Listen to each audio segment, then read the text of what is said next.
Good evening, Pippins fans far and wide, here on either YouTube or Mixler. My name's Harmon Johnsen, your voice of the Yakima Valley Pippins, and it is game 2 of a 3-game weekend set with the Walla Walla Sweets down here at Borleske Stadium. Last night is one of those nights that you just flush out of your system as Yakima Valley lost 18-3 here at Borleske Stadium. The Sweets had 18 runs on 17 hits, and they left 7 men on base. Yakima Valley, meanwhile, 3 runs on 8 hits, all of them coming in the late innings, and only 8 hits on the night for a very potent Yakima Valley offense. You turn the page to today, and Yakima Valley still in a very good spot, both in the second half and overall. The Pippins come into today at 5-2 in the second half of play.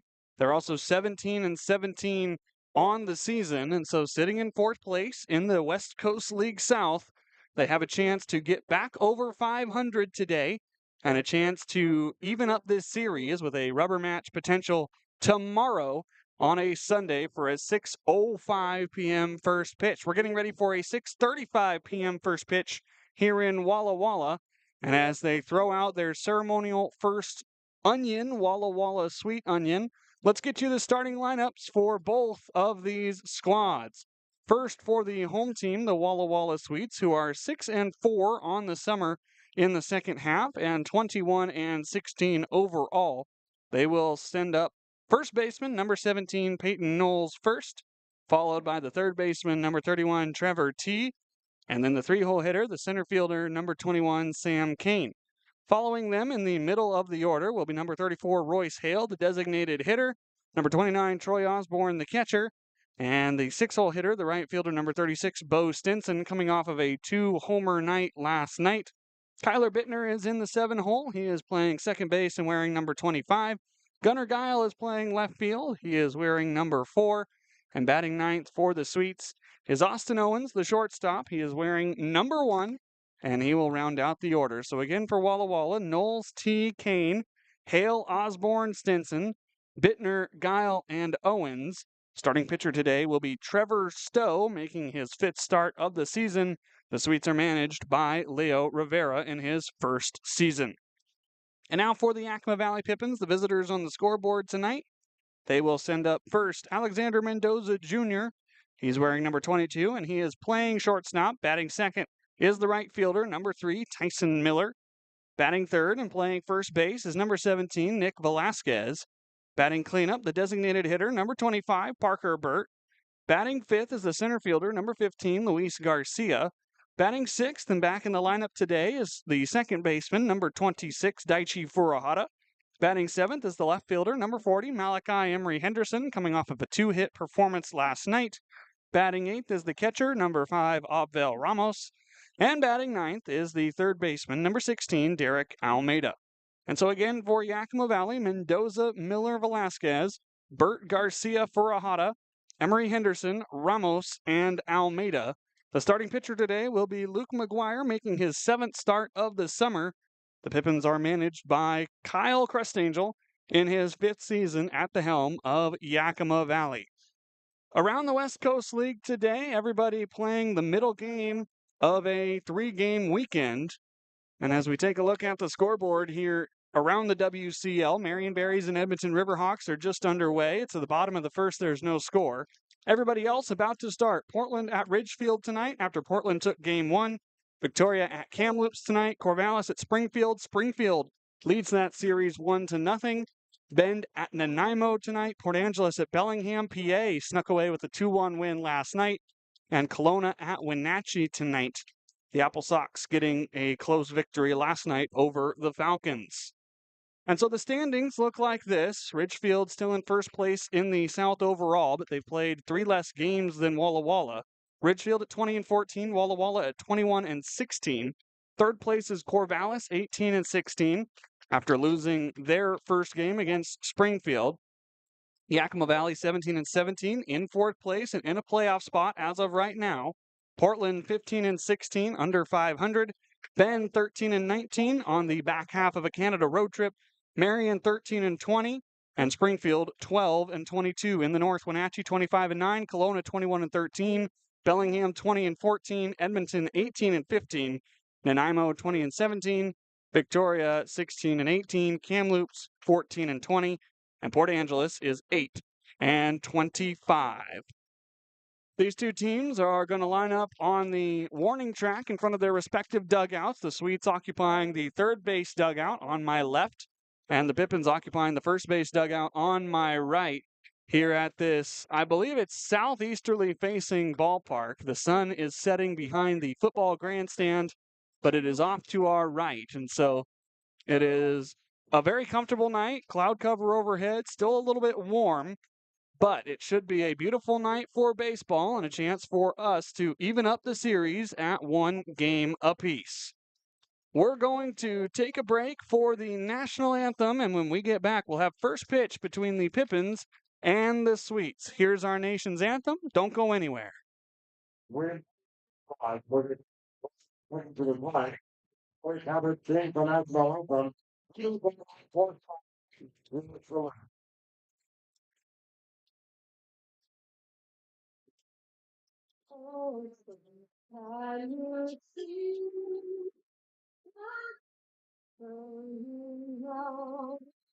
what's up?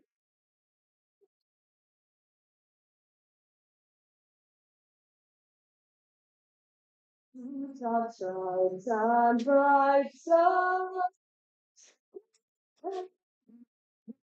fight for the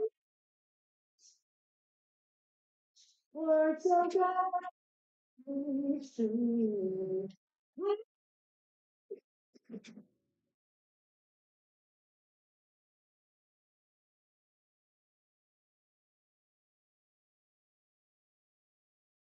That our flag was still there. Oh, things of that are changed.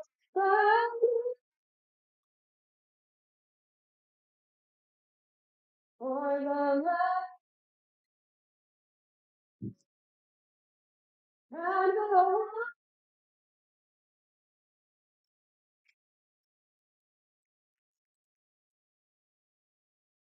Welcome back to Borleske Stadium, the home of tonight's contest between the Yakima Valley Pippins and the Walla Walla Sweets. We've met the starting lineups right before the break, and now it'll be A.J. Mendoza, Tyson Miller, and Nick Velasquez due up first against this right-handed hurler, Trevor Stowe from Washington State University for the Walla Walla Sweets. Stowe making his 5th start on the summer, playing in his 8th overall game. He carries a 1-1 record into this game with a 1.29 ERA. But that doesn't tell the whole story for Trevor Stowe. In 21 innings pitched, he has given up 9 runs, only 3 of them earned. 11 walks and 20 strikeouts for Trevor Stowe on 14 hits, as he will face Mendoza, Miller, and Nick Velasquez to start against the Yakima Valley Pippins. The Walla Walla Sweets wearing their navy uniforms with a bright white Sweets in script across the chest. They've got a red number on the front left chest and white numbers on the back of the uniform. Wearing red caps today, red bills with the Sweet Lou Onion logo on the cap. White pants to go along with assorted shoes and socks. Meanwhile, for Yakima Valley, they're going to be wearing their green uniforms with Pippins in block across the chest in white numerals on the back. Gray pants, and they're going to be wearing green caps today against the Walla Walla Sweets. Temperatures here in Walla Walla, definitely still warm, but as we go throughout the night, it is going to become fairly comfortable here in W squared. Walla Walla, Washington rolls right off the tongue. First pitch temperature is going to be hanging out at around 85 degrees, but a low temperature tonight is expected at around 60. And so as the sun sets and as the shadows and the clouds creep across here at Borleske Stadium, it's going to end up being almost a perfect night for baseball here in Eastern Washington. Play ball said by our young fans down on the third base line. And everybody takes their places for first pitch between the Sweets and the Pippins in game number 2 of this weekend series. Trevor Stowe looks like he's going to go out of the stretch as he's making this 5th start on the summer. AJ Mendoza digs in, and the first pitch of the ball game is high with a fastball for ball 1. 6:36 p.m. here in Walla Walla, Washington. Temperatures are at 84 degrees. 1-0, wave and a miss by AJ Mendoza. The count moves to 1-1. So 84 degrees with cloud cover overhead. And the wind blowing at around 8 miles an hour, although if you looked at the flag in center field, you wouldn't know that, as a 1-1 pitch is fouled straight back by Mendoza. Makes it 1 ball and 2 strikes. AJ playing here in his 5th contest for Yakima Valley. Can't help but think about the hot start he got off to and what he's capable of after cooling off the last few days. 1-2, wave and a miss at a breaking ball. 4 pitches, and Mendoza is strikeout victor number 1 against Trevor Stowe. That'll bring up Tyson Miller, the right fielder. Tyson on the summer is batting .300 for Yakima Valley. It's 3 straight lefties to start off against this right-handed hurler. First pitch sawed off the opposite way over on the left side, 0-1. Defensive alignment behind Trevor Stowe. Gunnar Geilen left. You've got Sam Kane in center and Bo Stinson in right. Trevor T at third, Austin Owens at short, Kyler Bittner at second, and Peyton Knowles at first. Doing the catching is Troy Osborne. 0-1 pitch. Tyson again late. It's off on the left side, and it is 0-2. So Mendoza, Miller, and Nick Velasquez are 3 straight left-handed hitters against the right-handed throwing Trevor Stowe. Then it's 3 straight righties as Burt, Garcia, and Furuhata are the middle of the Pippins order tonight. 0-2 pitch to Tyson, a tapper right back to the hill. Stowe takes it, he underhand flips, and there's 2 away.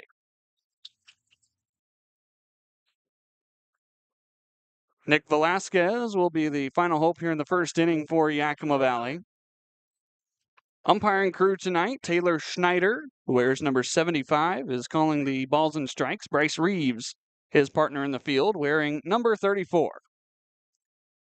Luke McGuire finishing his warm-up tosses down in the Pippins bullpen. Let's see if Velasquez can give him a few extra minutes. First pitch, a strike right on the outer half to Nick Velasquez. Nick, one of the Pippins' 4 All-Stars. 3 position players are going to be playing in Victoria on Wednesday. .325 batting average over the summer for Velasquez. 0-1. A hard line drive out towards right field. Stinson coming in. He will make a catch on the run. And only 9 pitches is what Trevor Stowe throws here in the top of the first inning. Pippins are down in order. No runs, no hits, no errors, none left on after a half inning of play. Yakima Valley 0 and Walla Walla coming up here at Borleske Stadium.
Luke McGuire ready to make his 7th start of the summer for Yakima Valley, the left-hander from Spokane Falls Community College.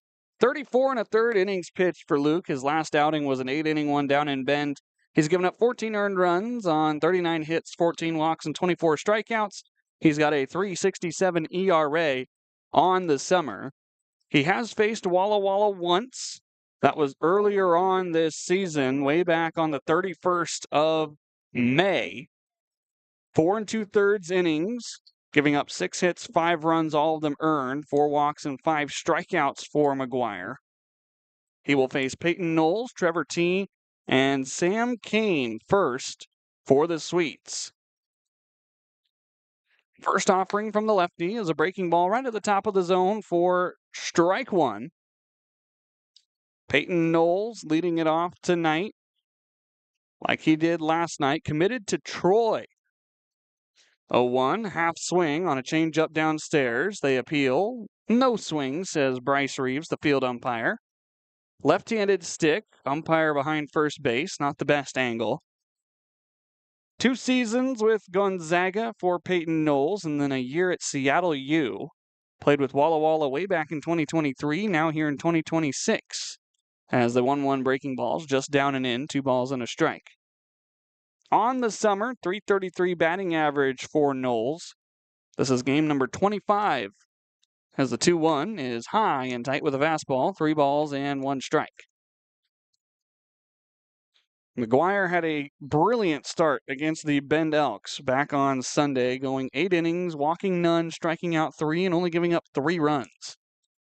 The 3-1, a bit upstairs, ball 4, and Peyton Knowles draws a free pass to lead off the offense for Walla Walla. The defense behind Luke McGuire is Malachi Emery Henderson in left, Luis Garcia in center field, Tyson Miller in right, Derek Almeida at third, AJ Mendoza at short, Daichi Furuhata at second, and Nick Velasquez at first base. Abel Ramos is doing the catching for the southpaw, Luke McGuire. Trevor T. from Colorado Mesa University standing in, ready for the first offering from Luke. It is a changeup just a touch downstairs, ball 1. T playing third base today, returning to the Sweets after a successful 2025. He's batting .283 in 27 games with Walla Walla. Short lead over at first for Knowles. 1-0 pitch, just a touch upstairs with a fastball, 2 balls and no strikes. The walk for Luke is very uncharacteristic of what he has been doing as of late. Early season Luke McGuire was giving up a few extra walks, but when Luke is on, nobody gets a free pass, as here's a breaking ball, half-hearted wave and a miss by Trevor T. It's 2 balls and 1 strike. Trevor T. batted .270 in 2025 with Walla Walla, and so improving right now on his batting average. He's only 28 games into the season, though. 2-1, breaking ball, just a touch out. 3 balls and 1 strike. He's actually getting on base at a slightly lower clip than last year, 393 compared to 400 in 2025. Just means a few fewer walks and a few more hits. 3-1, breaking ball across the shoe tops. It's back-to-back walks issued by Luke McGuire. First to Peyton Knowles, and now to Trevor T. Ramos giving some signs to the infield as Sam Kane digs into the batter's box. Kane from Seattle U. He's got experience in the West Coast League, playing with Edmonton in 2024. First pitch from McGuire out of the stretch is a fastball right on the outer black for strike 1. McGuire going to be around 88 with the fastball when he is on. His changeup gets down to about 82, and then a slider wipes you out. There's a slider. It bounces in the dirt, but neither runner advances as Ramos pounced on it quickly. 1 ball and 1 strike to Sam Kane, the center fielder. If you're Luke, you're looking for an out anywhere you can get it. Last night, his starter counterpart, Jake Cumming, only went 2 innings, giving up 8 hits. He did only walk 1. That's more for Luke McGuire today than The starter yesterday for Yakima Valley as a 1-1 is fouled straight back into the stands. It is 1-2. In fact, the Pippins staff yesterday only issued 5 walks. They did hit a couple batters, but 5 walks, that's something that Coach Salscheider says that if you can be 5 or under, you're usually going to be in a spot to win. 1-2, a fly ball out towards right field. Miller moving in and a little to his right. He'll make the catch in shallow right, and neither runner will advance. There's out number 1.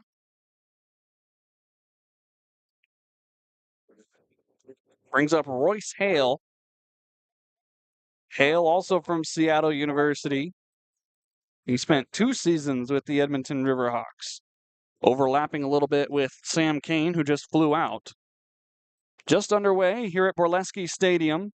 10 minutes into the contest, no score yet. Walla Walla got back-to-back walks to lead off the inning. Now a ground ball to Daichi out at second. He's going to stop, go to second for 1. Mendoza on to first. It pulls Velasquez off the bag. The Pippins get the middle runner, and there's 2 away with runners at the corners. Smart play by Daichi, one of the Pippins' all-star infielders. Royce Hale reaches on the fielder's choice, and now if you're McGuire, you're an out away from hanging a 0. Troy Osborne, the catcher, did not play yesterday. Ethan Buckley was doing the catching. Native of Grants Pass, Oregon. Was most recently at Portland University. Spent a year at Sacramento State as well. First pitch, hacking and missing on an inside fastball. 0-1. Osborne on the season for Walla Walla, batting .292. Luke McGuire is a master at leaving men on base. The Bend Elks only got 4 guys on that they left against McGuire, as the next pitch is in there on the outer black, 0-2. So 3 runs came home to score against Luke. By my count, quick math, I'm not very good at it, that's 7 base runners, as the 0-2 is on the ground over on the left side through a hole between Almeida and Mendoza. RBI single for Troy Osborne, and it's 1-0 Sweets as Peyton Knowles comes home to score.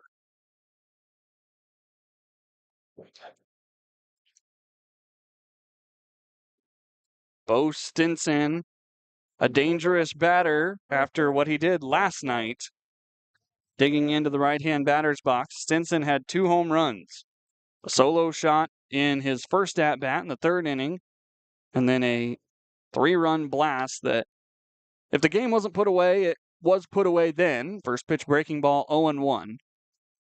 McGuire gets ahead in the count. He got the final 3 runs to come across for Walla Walla to make the score 18 for the Sweets. 0-1, another breaking ball. This one drops in right on the outer black. It's 0-2. And again, McGuire a strike away from retiring the side. Stinson batting average up to .205 now as the 0-2 changeups just a touch high and away. 1 ball and 2 strikes. Playing in game number 20. Has seen action in all 3 outfield positions for Walla Walla. 1-2, this changeup bounces away, and both runners will advance as the ball's to the backstop. A wild pitch by Luke McGuire. Now 2 are in scoring position for Bo Stinson. 4 of his 7 RBI on the season came last night. His first 2 home runs in a Sweets uniform. He has 8 hits total. Kyler Bittner, the former Pippin, waiting on deck. 2-2 from McGuire. Fastball high. The count will run full. An abnormally long inning for McGuire. Usually he's very good at stranding base runners. Payoff pitch on the way from Luke. Breaking ball, slipped out of the hand high. It is ball 4, and the bases are loaded. Tyler Bittner will step up to the plate here in the first. The Sweets sent 8 to the plate in the first inning last night. They scored 3 runs on 4 hits. Trying to replicate that here in the first inning of game number 2 of the series, as Ethan Salscheider will head out to the mound and make a quick conversation with Abel Ramos and Luke McGuire. Kyler Bittner last year playing for the Yakima Valley Pippins and then moved on to Fresno State. Bittner hit the portal again after this most recent season. And with the Pippins last year, batted .254 in 37 games. He had 34 hits, 11 runs scored, and 1 home run, driving in 13. This season for the Walla Walla Sweets, he is just getting his second half underway. He was not with the Sweets during the first half. In 2 games, he's batting .375. 3 hits, including a double, 2 runs scored, and 2 RBI. First pitch to Bittner after the visit is a breaking ball for strike 1. Bittner, the 7th Walla Walla Sweet to hit here in the first inning. Royce Hale is over at third. Osborne's at second. Stinson is at first after a walk.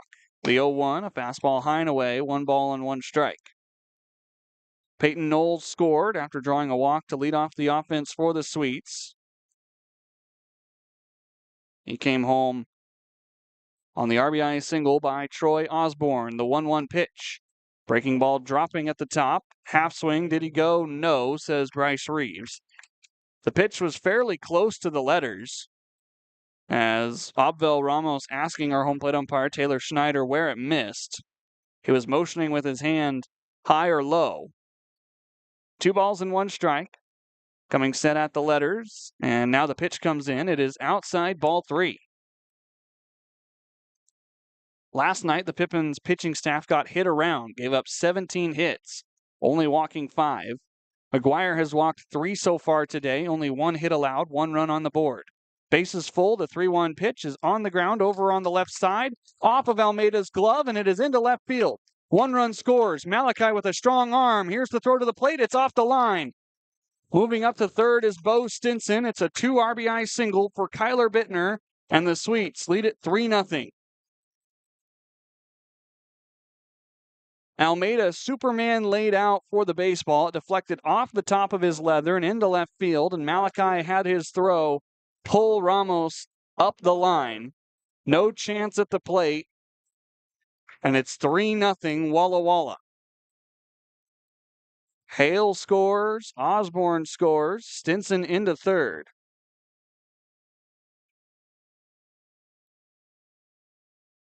We'll see if Bittner is in motion at all against the left-handed pitcher Luke McGuire, as his first pitch fastball misses upstairs for ball 1. Gunnar Geil is the batter now, the 8th man to hit for Walla Walla here in the first inning.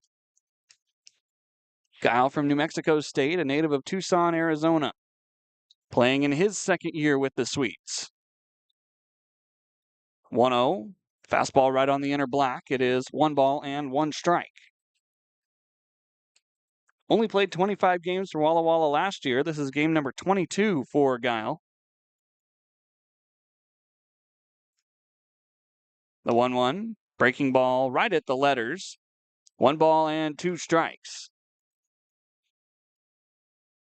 Taylor Schneider calling that one right at the top shelf. And so McGuire a strike away from his first punchy. Runners at the corners. There goes Bittner. Wave and a miss as the bottom falls out. Gunnar Geil down on strikes, and the side is retired. But the Sweets get 3 runs on 2 hits. No errors by Yakima Valley, and 2 men are left on base. After an inning of play, it's Walla Walla 3, Yakima Valley 0. You're listening to Pippins Baseball here in Borleske.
of the second inning here at Borleske Stadium. Walla Walla leads it 3-0 over the Yakima Valley Pippins. Harmon Johnsen with you. This game just underway. It's Parker Burt, Luis Garcia, and Daichi Furuhata to face off against Trevor Stowe, who threw 9 pitches in his first inning of work.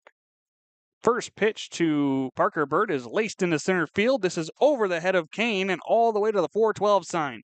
Parker around first. He will stop at second.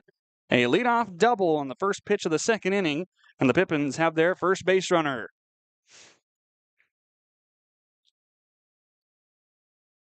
I don't have the TrackMan directly in front of me, but that ball was extremely hard hit to dead center field. Parker taking some time to get the gear off of his hands, has batting gloves and an elbow guard. Now Coach Panch returning back to the first base coaching box. The Pippins occupying the first base dugout today. Here's Luis Garcia. He had some loud hits during batting practice out to left center field as he takes a first pitch high and tight, a fastball from Stowe, 1 ball and no strikes. Luis on the summer, batting .321. It helps that he had a 3-hit game, a 4-hit game, and a 3-hit game, all really close to each other this last week. 1-0, wave and a miss. 1 ball and 1 strike. Garcia going chasing at a top shelf fastball. 1 home run for Luis this summer, 11 doubles. That's 12 of his 36 hits. A look back to second for Stowe, the 1-1, another chase and a miss at a top shelf fastball. 1-2 to Luis. His batting practice is always fun to watch because he likes to shoot balls to the opposite field in his first and second rounds and then really hammer the pull side during the last 2 rounds. Right now, it looks like he's really trying to hammer the pull side against Stowe with a man in scoring position. Big hole on the right side of the outfield. 1-2, a foul ball straight back to the screen.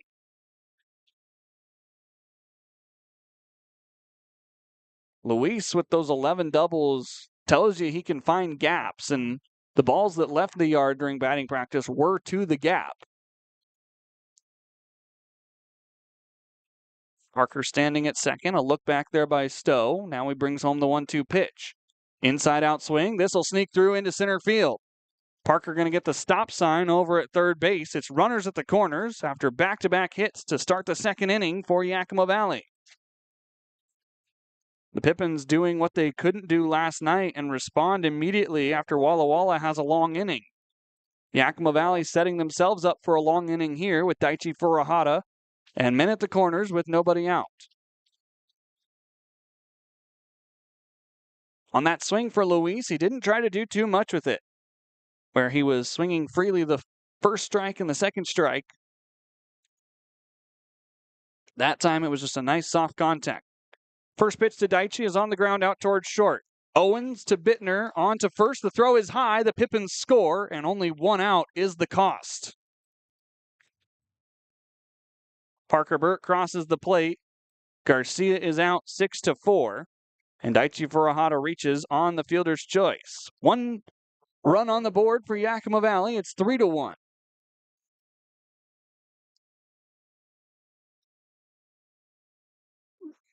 Cannot assume the double play, and so that saves the Sweets an error. Man at first with Malachi Emery Henderson taking his first hacks. First pitch downstairs, Daichi off. The throw down from Sanders is not in time. Daichi swims around the tag by Owens.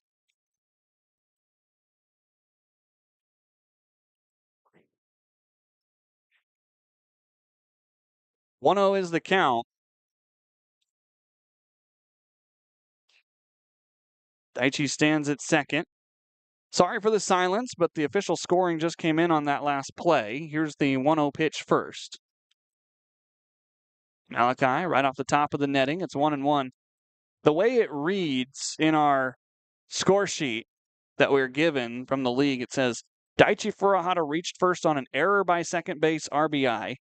Luis out second at shortstop to second base. Parker Burt scores. I don't think that's how that is supposed to happen. Ball down in the dirt. Osborne can't block it cleanly, and Daichi moves up to third. Wild pitch. Gets a man in scoring position 90 feet away. 2 balls and a strike to Emery Henderson, who could potentially tie the game with one swing if he gets a pitch to hit. Stowe sends home the 2-1. It is in tight to Malachi. 3 balls and a strike. If anybody out there is listening that knows how to score those plays, please walk me through how that one was scored in error. Parker would have scored anyway on the double play, but I guess you can't assume the double play. 3-1 to Malachi. It sent foul out of play towards Highway 12 behind me, and the count runs full. I said it last night, I'm not an expert in official scorekeeping. It just doesn't feel right to credit Walla Walla with an error on that play. Payoff pitch to Malachi. Downstairs ball 4, it bounces so high off of Malachi's foot. I was about to say it bounces so high that Daichi's going to come home to score, but this got Malachi in the back foot. Not the foot that he wears the shin protector on, which is his right foot, but based on the way he's having the trainer look at him, this was off of his left foot, which is his drive foot. And that's not a fun place to be hit because there's really nothing hard down there to get hit on. It's all soft. Malachi going to try to walk this off. Coach Crustangel walking up the first base line with his big outfielder. So it'll be runners at the corners for Yakima Valley as Malachi is hit by the pitch. Conversation still going on with the athletic training staff. Krusty going to head back to the third base coaching box, and Malachi says he's all right. He's going to jog from the halfway point down to the first base bag, albeit a little bit ginger.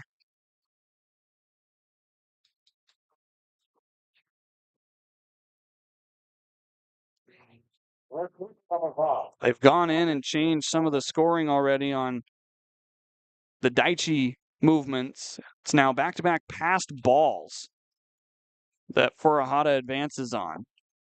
I don't know that I agree about those either. As the first pitch to Abel Ramos is upstairs for ball 1. The second one was in the dirt. I mean, you can't really fault Osborne for that. 1-0. Coming out of his shoes is Abel on a top shelf fastball. 1 ball and 1 strike. Pippins have a scoring threat.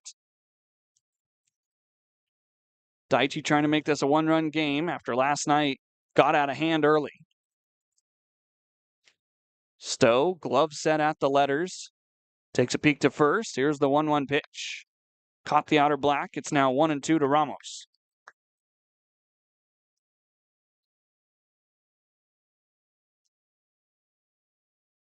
However you want to score it, Daichi is now at third. Malachi at first after a hit by pitch. Here comes the 1-2 to Ramos. It's popped up out of play and headed back towards the highway. I measured it yesterday while we were on the air.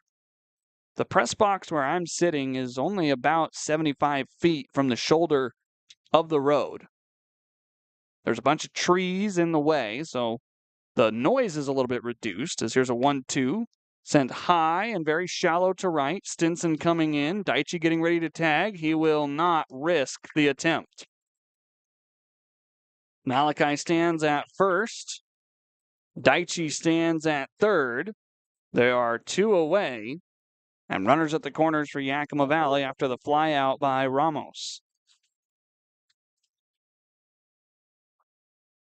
So that brings up Derek Almeida. Almeida playing third today. He's the number 9 hitter in the Pippins order.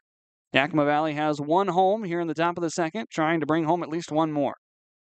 Malachi takes off. First pitch is a fastball right at the top of the zone. The throw goes down, and they do not get Malachi. And now Daichi comes home and scores. Emery Henderson able to swim around the tag, and Leo Rivera is going to go out and have a chat with Bryce Reeves, as he thought that the ball and the tag definitely beat Emery Henderson. Malachi's been known to swim around some of those close plays. For now, it's 3-2. Walla Walla as Yakima Valley plates another. Leo Rivera not going to get the answer he wants. It essentially goes down as a double steal. Malachi steals second. Daichi steals home. The count is 0-1 to Derek Almeida. The tying run is in scoring position. Stowe takes a quick look back to second base. Here comes the 0-1 pitch. Almeida fouls it into the netting over near the on-deck circle for the Pippins. 0-2. If Almeida can get a poke somewhere, you might see Coach Crustangel send Emery Henderson and test out one of these outfield arms for Walla Walla. One-run ball game, 0-2 pitch upcoming here to Almeida from Trevor Stowe. Here's a rope over the glove of Owens and into left field. Malachi rounds third. Guile sending a throw in. It is cut off, and the game is tied. RBI single for Derek Almeida. 3-all here in Walla Walla.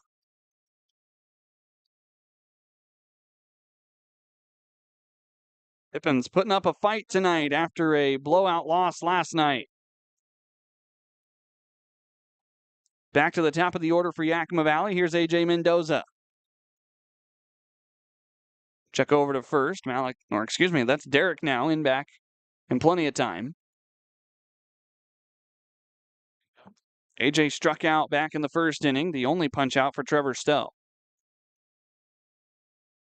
First pitch, high and away from Stowe. Ball 1 to Mendoza. Mendoza from Baltimore, Maryland, plays at Western Oklahoma State College. Here on an 85-degree day, wearing the hooded t-shirt under his jersey as he slices one foul over on the left side to make the count 1-1. I did not think during this weekend we would see anybody with hoods,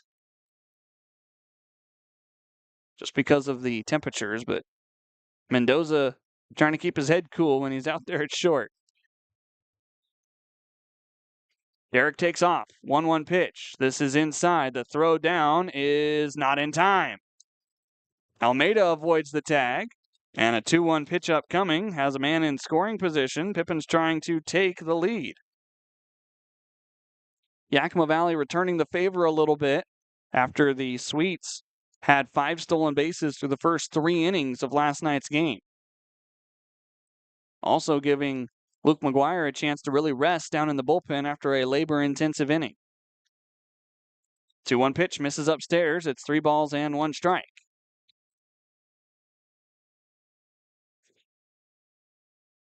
Almeida has decent speed. If Mendoza can find a base hit, which there is a lot of green grass over on the right side, we might see a Pippins lead. A look back to second. Here's the 3-1 from Stowe. It's shot over on the left side, foul.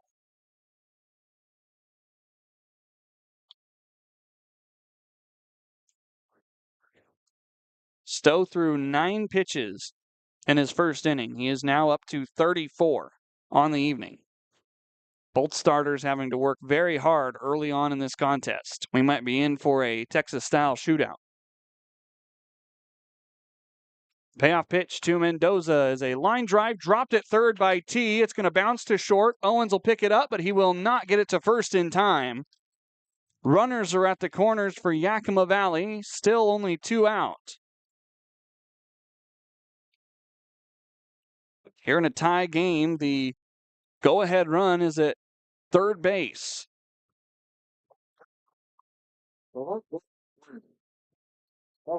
That's almost got to be an error on T. It was in his glove, and he just dropped it. Chased back to first is A.J. Mendoza. Tyson grounded out to the pitcher's mound back in the first inning. They do give Mendoza the single. A.J. will take that. He takes off. The pitch is down and away. The throw will be put in the pocket of Troy Osborne. Stolen base for Yakima Valley.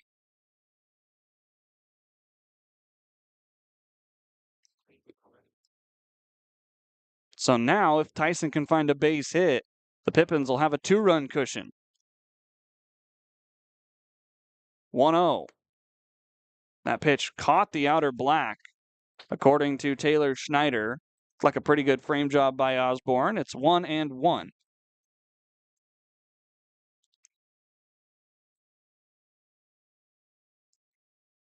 You've got Almeida at third, Mendoza at second. The 1-1 pitch. Tyson sees downstairs. 2 balls and 1 strike. There are a couple of Pippins fans in attendance today. 2 of the 3 Pippineers are down in Walla Walla for this road trip. Talked to them just a little bit right before the game. 2-1 pitch. Miller flies it foul over on the left side and down to the final strike again here in the second inning as it's 2-2. Sweets could have been out of this one a couple of times, actually. Daichi Furuhata reached on what is right now an error, but essentially is a fielder's choice. Would have been out number 2, and then the error there or I guess it went down as a single against Trevor T. But he had a catch. Just popped out of his glove. 2 balls and 2 strikes here. The pitch. Called strike 3 right on the outer half of the plate.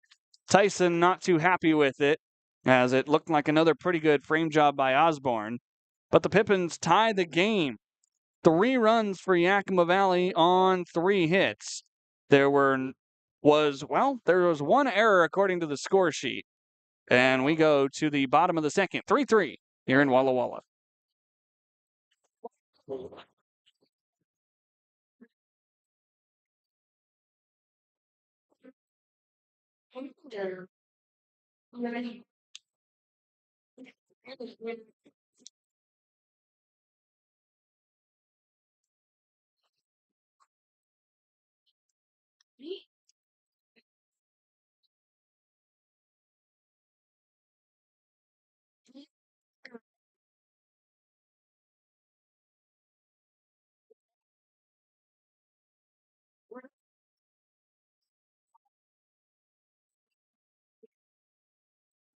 So we're coming to my team. They right here, one thing. I remember the last thing. What is the clear that is saying in high school? They only start and you can go forward, you can be spread. Don't be here. People say like the first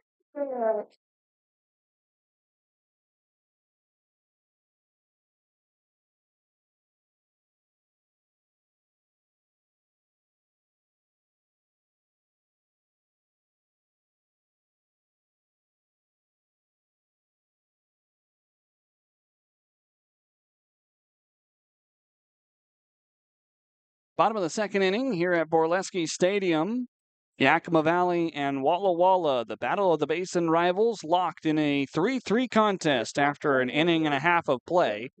Austin Owens, the only man that did not hit in the first inning for Walla Walla, will be due up and then the top of the order.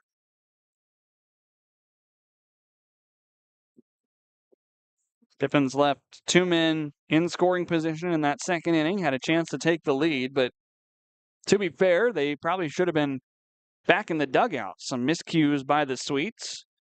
We'll take those. Always good to see your rival make an error or 2. As the first pitch from Luke McGuire after a long sit is a strike 1 over the heart of the plate to Austin Owens. Owens, the shortstop from Grand Canyon University. 0-1 off the end of the bat out to second. Daichi gets it on 3 hops, and he throws to first in time for out number 1. That's a little bit more like Luke McGuire. Good to see a ground ball out. That'll bring up Peyton Knowles. Knowles walked back in the first inning and scored 1 of the 3 runs for Walla Walla.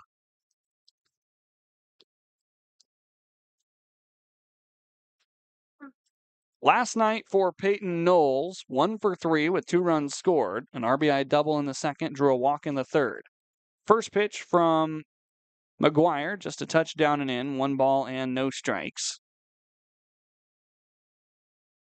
Pippins trying to hang a 0 after getting all 3 runs back. Here's a line drive. Daichi going to dive. It is past his glove and into right center field. Garcia picks it up, and it's a 2-pitch single for Peyton Knowles. 1 out base runner for Walla Walla here in the bottom of the 2nd inning. So 4 pitches into the inning, you've got an out and a man on. Let's see if Luke can induce a 3rd ground ball and maybe get a double play here. The Pippins have 28 double plays turned on the season.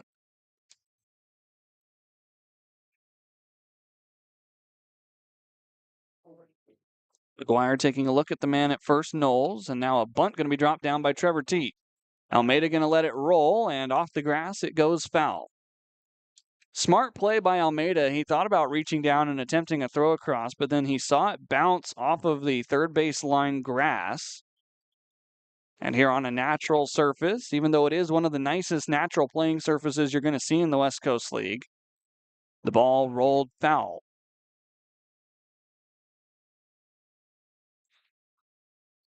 So the count is 0-1. T was all the way through the first base bag, and so he's getting a moment to catch his breath. Knowles is at first. About a step and a half lead. Now he extends it as McGuire comes set. 0-1, breaking ball misses upstairs. 1 ball and 1 strike. Trevor T walked in the first inning. He was the first out on a force out. Pippins tried to turn a double play, but could not get it done in time. 1-1, a ground ball foul past Leo Rivera in the third base coaching box. It's 1-2. Last night for T, 4 for 5 with 4 hits, 3 singles, and a triple, 5 runs scored. All 4 of those hits plus a walk he drew in the 7th.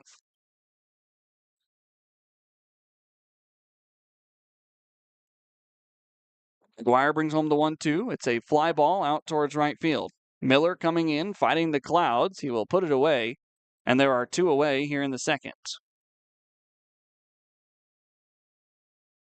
That'll bring up Sam Kane. Kane flew out to right field back in the first inning. Pippins would love another one of those.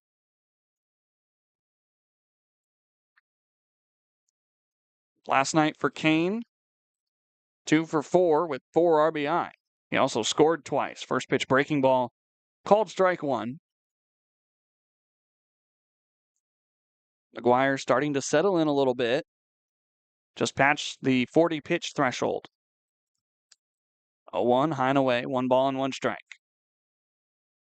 Kane brushing off home plate himself. He couldn't see it. A little bit of sarcastic applause from the Walla Walla Sweets crowd after Kane cleaned off home plate instead of Taylor Schneider. 1-1, popped up into foul territory over on the right side. Velasquez searching for it, back towards the bullpen. He makes the catch, and the side is retired. A 1-out single, but nothing comes to pass. No runs, 1 hit, no errors, 1 man left. 2 innings of play here at Borleske Stadium. It's 3-all between the Pippins and the Sweets.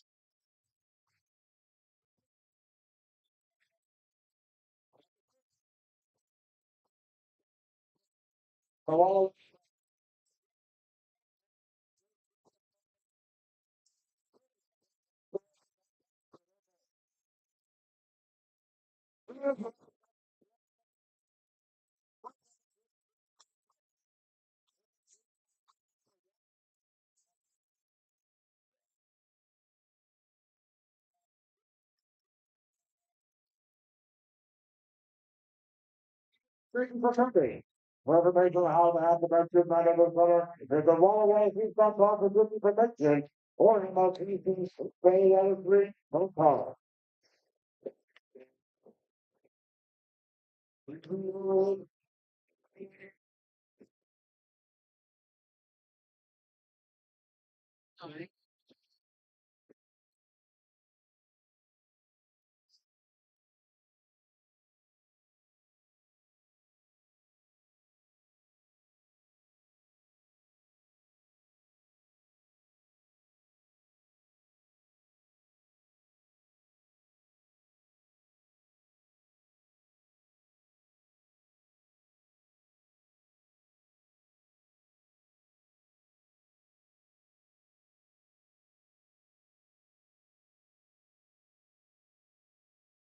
Welcome back to Borleske Stadium.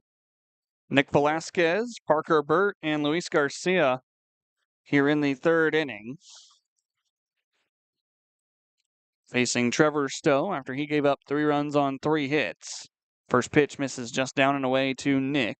1 ball and no strikes. Velasquez flew out to right field to end a 1-2-3 inning for the Pippins to start the game. Now the All-Star digs in, trying to find his first home run since the non-league contests as he shoots one foul over on the left side. 1 ball and 1 strike. The folks over in the outdoor concession stand going to have to take cover from that one. There's a big grassy area over to my left as well. Definitely a unique setup here at Borleske Stadium. 1-1. Nick taking a strike right over the heart of the plate. 1 ball and 2 strikes. Velasquez was the only Pippin to not hit in the second inning. That's what slowed this game down a little bit. Both sides have sent 8 men to the plate in separate innings. 3-all here in the top of the third. The 1-2 to Velasquez is a bouncing ball over towards first. Knowles backs up. He underhand flips, race to the bag, won by the pitcher Stowe. Close play, but Nick is out by a half a step.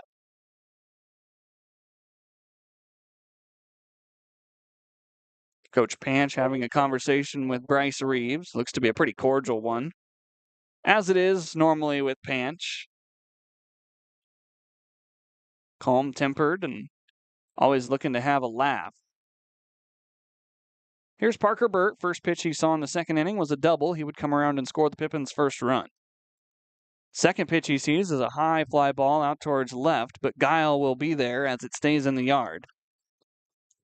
Quickly 2 away for Trevor Stowe here in the top of the third inning as Luis Garcia. Garcia, the center fielder, singled back in the second inning, was a force out on the Daichi play that I believe still is called an error, and I might be wrong. I'm not trying to criticize anybody. I just want to make sure the scoring is right for Daichi's sake. Either way, he's on base. First pitch for Garcia is sent out into left field. It dies in front of Guile, and the Pippins have a 2-out base runner as Garcia is 2 for 2. Lewis just continues to hit well. I mean, last night 1 for 4 with 3 strikeouts, but he still had the single and the run scored. The night before that, Garcia had a huge double in the 8th inning to spark the comeback. He had 3 hits on that night. He had 4 hits the night before. Daichi squaring to bunt. The first pitch is inside, ball 1 with 2 outs. That's an interesting strategy. And then even before the Ridgefield series started, mind you, Garcia went 2 for 5 in game 1. Down in Bend, he went 3 for 4 with 2 runs scored and 2 RBI. So Garcia is on an absolute tear right now. Foul tip at the plate on the 1-0 pitch. Moves the count to 1 ball and 1 strike. Daichi put a ball in play in the second inning. He reached first and then came around to score.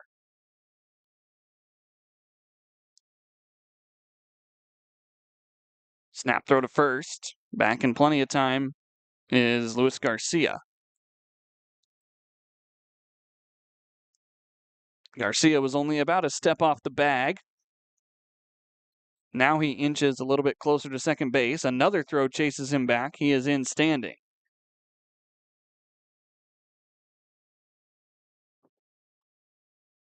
Daichi wearing that red arm sleeve. That'll fit in perfectly with his Seattle U uniform. Committing to the Red Hawks earlier this week. 1-1, sent out a play back towards the road. The count 1 ball and 2 strikes. Actually, don't know if there's a net at all above the press box here. And if somebody got a decently hit foul ball straight back, it might end up on Highway 12. 1-2 here with Garcia at first. Stowe brings it home. There goes Luis. And that is fouled off. Garcia going to have to return to first. Bryce Reeves telling him, sorry, man, that was a foul ball.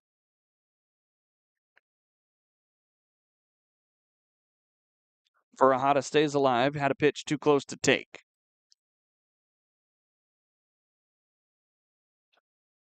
Stowe with his right arm hanging as he looks in for the sign. Now he comes set at the letters. Standing up straight.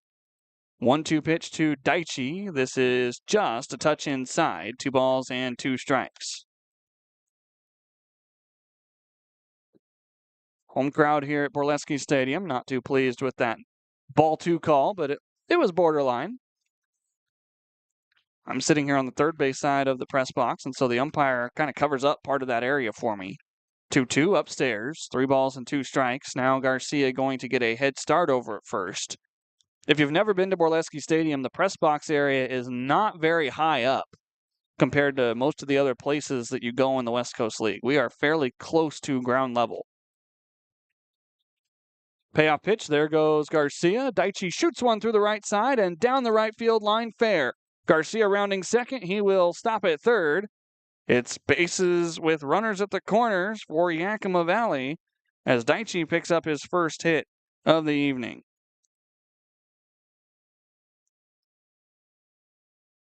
Fortunate that Furuhata couldn't get to second, but running over there quickly was Stinson to cut it off. Chance for Malachi to give the Pippins the lead. The go-ahead run is 90 feet away. Luis Garcia. We'll see if Daichi is running at all with runners at the corners. 2 away here in the top of the third inning. Stowe delivers the first pitch. It is outside to Malachi. Ball 1.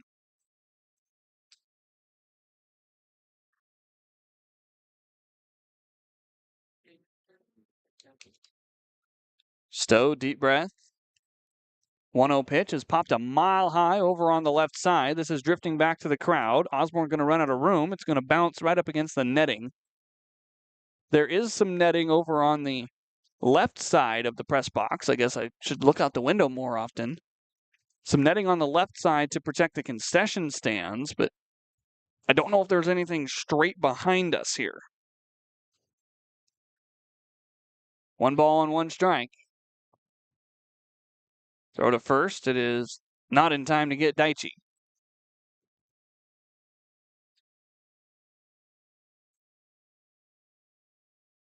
3-3 here between the Sweets and the Pippins.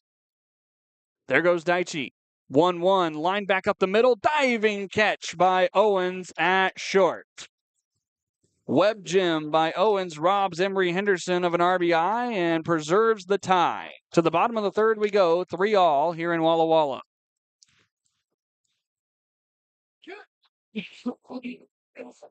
Right.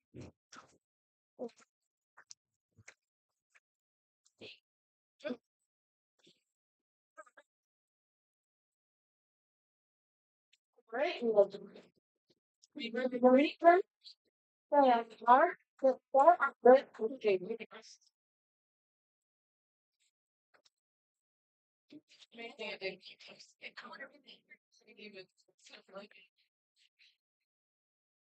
Hey, Jordan Doctor, very excited. I got him.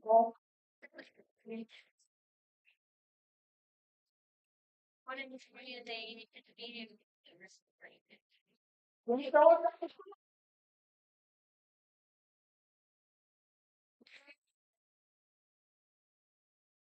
the one back,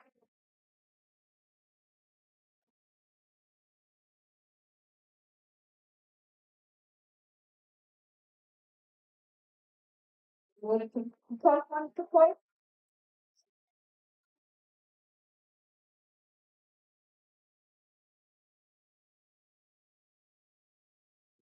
Victory is about conquer the winning three. First goal from located on our candidate, and the East ball of their great team.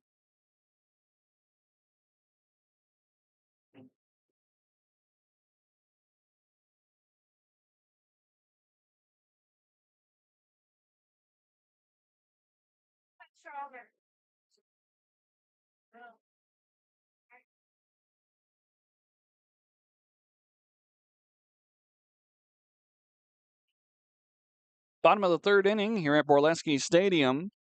Walla Walla and Yakima Valley tied at 3. Luke McGuire back to work after a much easier second inning of work. The Pippins in the third inning got no runs on 2 hits, no errors, and left 2 on. Royce Hale, Troy Osborne, Bo Stinson, the three due up here in the third. It's 4, 5, and 6 in the batting order. First pitch from McGuire is a lefty-lefty curveball that is roped well foul. Hale was in front of that pitch. It had quite a distance on it, but could not keep it inside the fair foul pole. So it's just strike one. Here's the 0-1, a breaking ball that drops the bottom right out. Hale looks silly swinging at it, and it's 0-2. Does McGuire triple up? Out of the windup, it's an 0-2 fastball in tight against the hands of Royce Hale.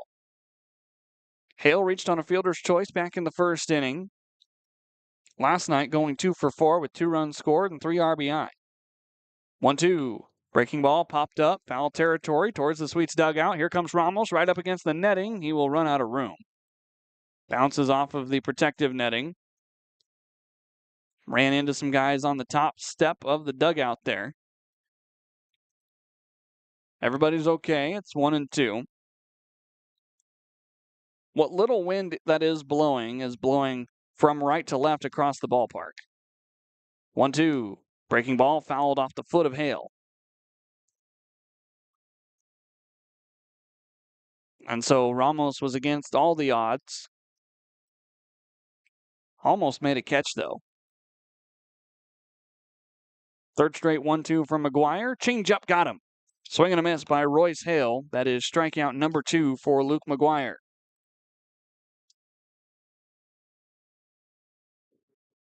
Brings up Troy Osborne. Osborne drove in Peyton Knowles back in the first inning with an RBI single. That's one of the 3 hits that the Sweets have so far tonight. Osborne did not play in last night's contest, as the first pitch is sent foul out of play over on the right side. A designed day off, even with the large score. Leo Rivera not going to pinch hit for his catcher that he knew was going to be behind the dish today. 0-1 upstairs. Did he go around? No. 1 ball and 1 strike.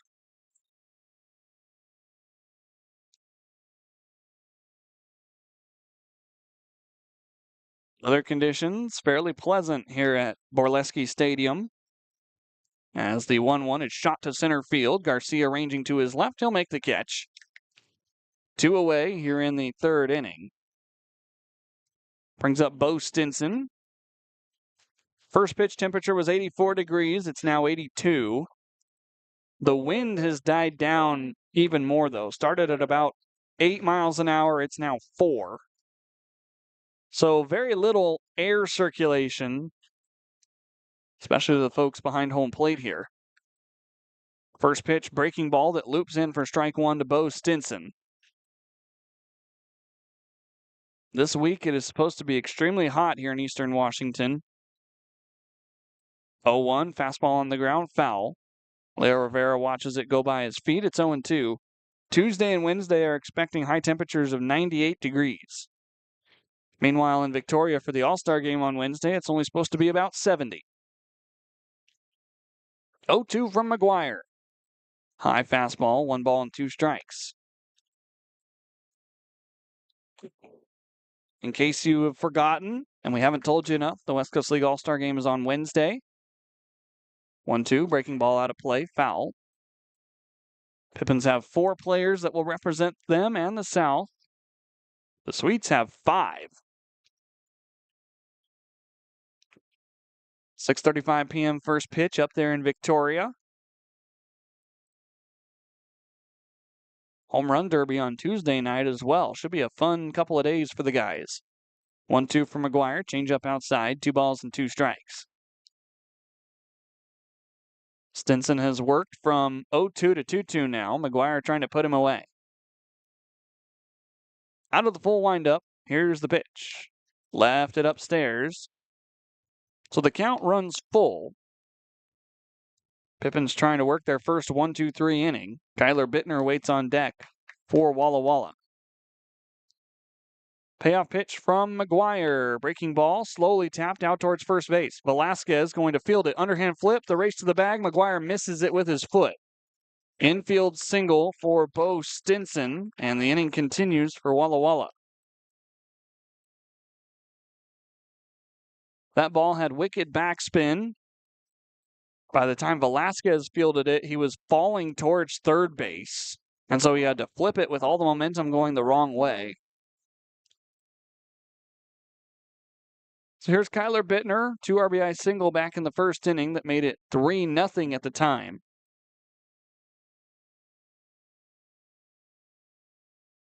First pitch fastball right at the knees to Bittner. No balls and a strike.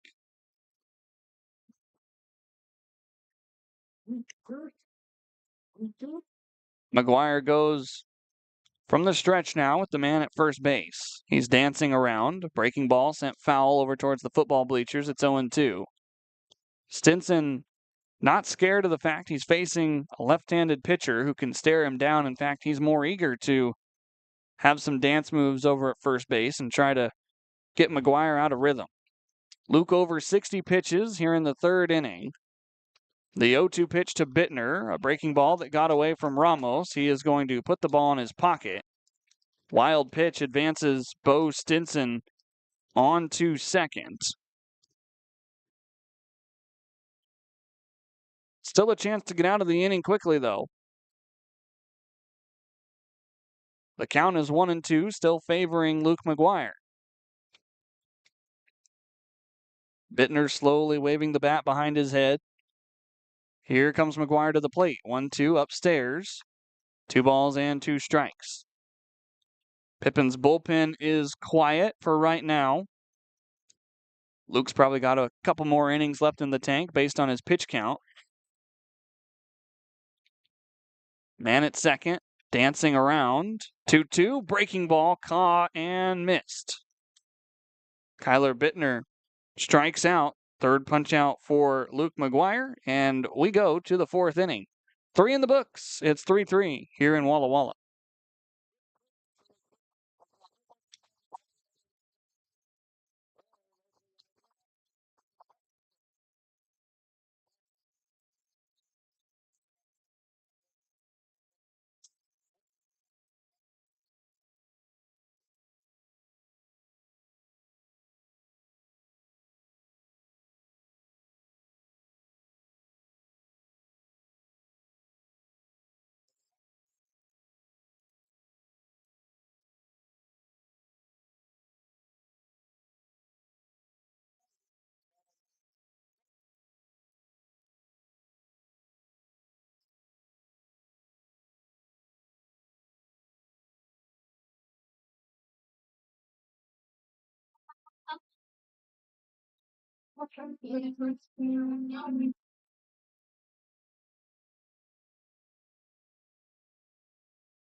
Middle frames are upon us here at Borleske Stadium in Walla Walla, Washington. Glad you're with us. My name's Harmon Johnsen, your voice of the Yakima Valley Pippins.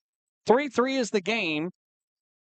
And we have Ramos, Derek Almeida, and AJ Mendoza due up here in the fourth. Good to see a close score through the first 3 innings after last night was way out of hand. If you're a Pippins fan, Ramos waving a miss at a breaking ball to fall behind 0-1. Last night, after 3 innings of play, it was 10-0 Walla Walla, and they still had more left in the tank. They scored 8 more runs over the final 6 innings. Actually, only 5. They did not play the bottom of the ninth, obviously, as a fastball bounces around from underneath the dish and goes over the netting. 1 ball and 1 strike as a souvenir comes in to a young fan standing in the aisle. The backstop nets are not very tall here as Ramos serves one high out towards right center field. Kane moving over. He will make the catch. 1 away here in the top of the fourth. Brings up Derek Almeida.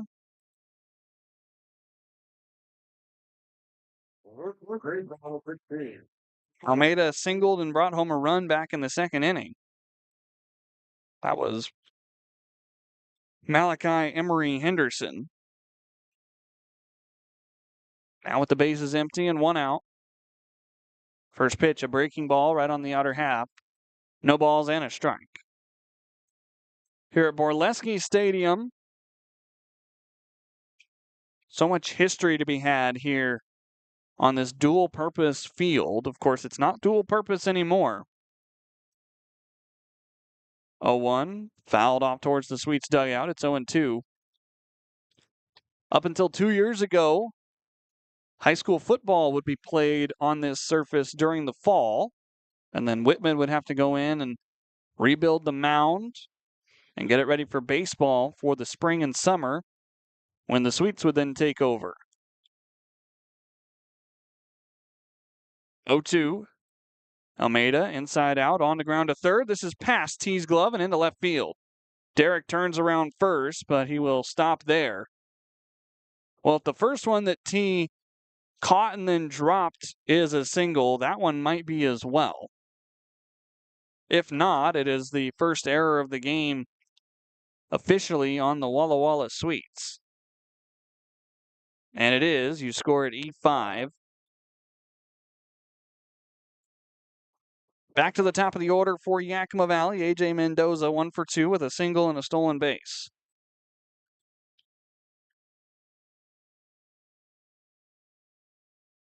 Deep breath for Stowe out of the stretch. The 0-1 is a high bouncer out towards second. Bittner going to attempt a tag. The tag is made, and then a throw pulls off Knowles, but he throws a tag down on Mendoza. Very uncharacteristic double play, as both outs were technically on the tag. The inning comes to a close quicker than the Pippins expected. Bottom of the fourth is next. 3-3 here at Borleske Stadium.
Award-winning reward program, football.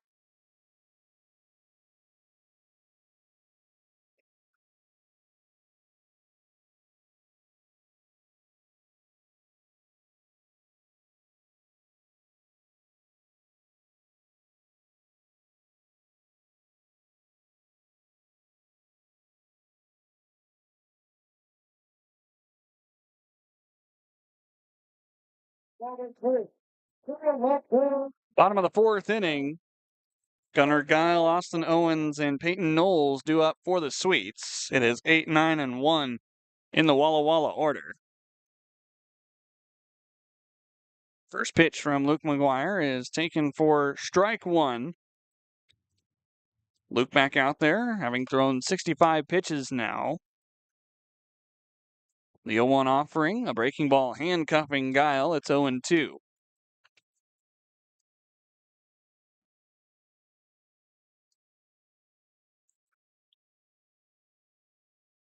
Luke trying to work an efficient inning. He has not retired the side in order, but he has seen 4 batters the last 2 frames. Breaking ball down and away, 1 ball and 2 strikes. So after seeing 8 in the first inning, McGuire sees 8 over the next 2.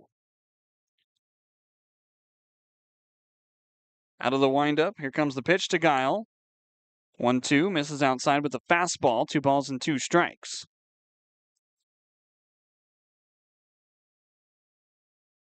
You know Luke wants to fight and get as deep into this game as possible, especially with a 3-3 tie. 2-2, breaking ball, ring him up, top of the strike zone. 4 punch-outs now for Luke McGuire. Second time Guile is down looking, there's one away here in the 4th inning.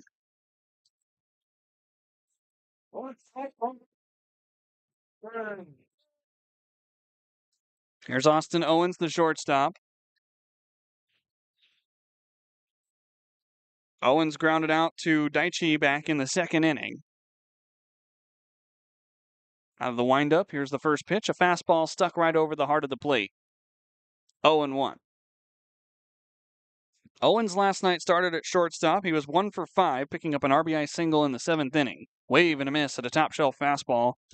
No balls and 2 strikes.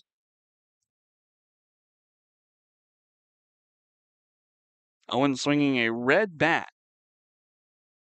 Stands out against the blue uniform as the 0-2 is just a touch outside. Luke thought he nibbled off the edge of the fastball. Instead, it's 1 ball and 2 strikes.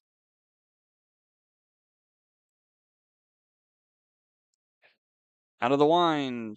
Wave and a miss, breaking ball. It's in the dirt, so Ramos will pick it up and throw to first. That's now 3 straight strikeouts for McGuire dating back to the 3rd inning. And there's 2 away here in the 4th. Back to the top of the order for Walla Walla. Peyton Knowles is 1 for 1, a single and a walk. He's also scored a run.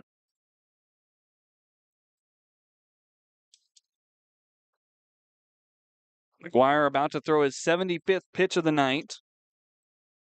He went 95 on Sunday against Bend as he loops a breaking ball right over the top of the strike zone for strike 1. Good to see Luke settling in after a rocky first inning. 0-1 breaking ball, shot off the netting and into the Sweets dugout, and it's quickly 0-2.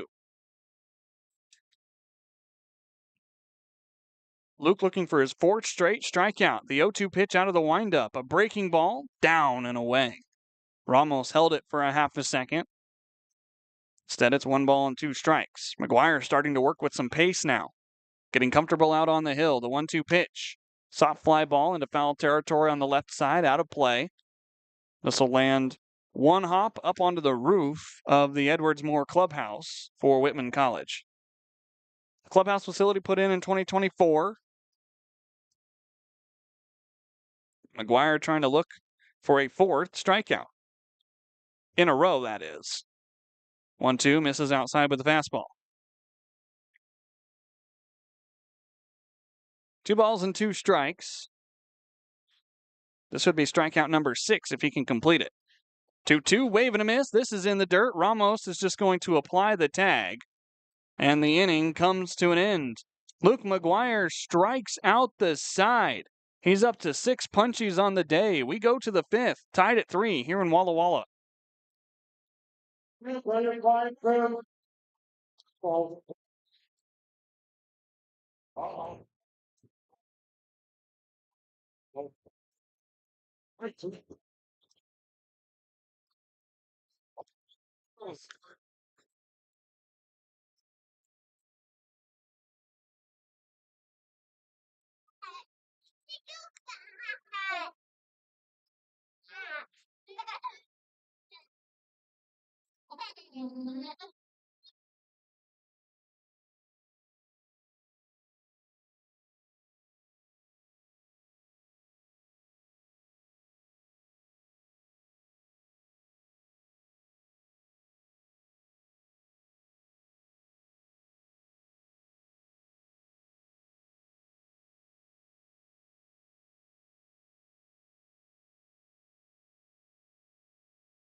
Both pitchers have settled into this ball game here at Borleske Stadium, as it will be the 5th inning of work upcoming for Trevor Stowe.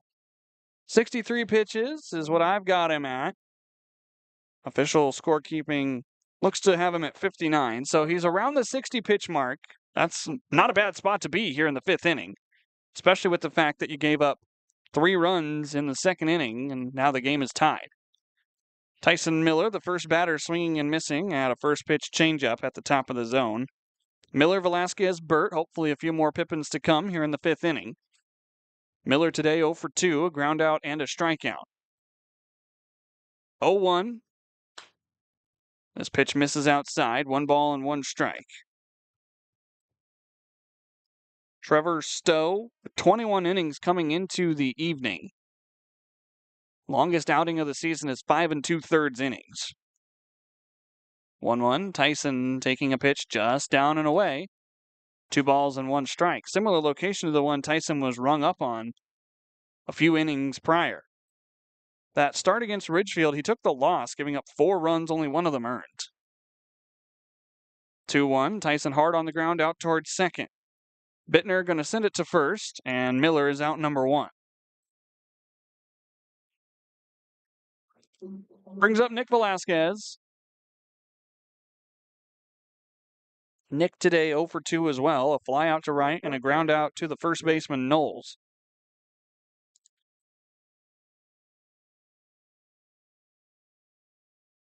Nick trying to get a couple more hits going into the All-Star game on Wednesday so that he can pick up the second half on a streak. First pitch missing outside, a changeup. 1-0, I should say. Got to remember the balls come first. 3-3 game here in the top of the 5th inning. 1-0, chopped on the ground, through the hole, up the middle, and Velasquez has a 1-out single for Yakima Valley.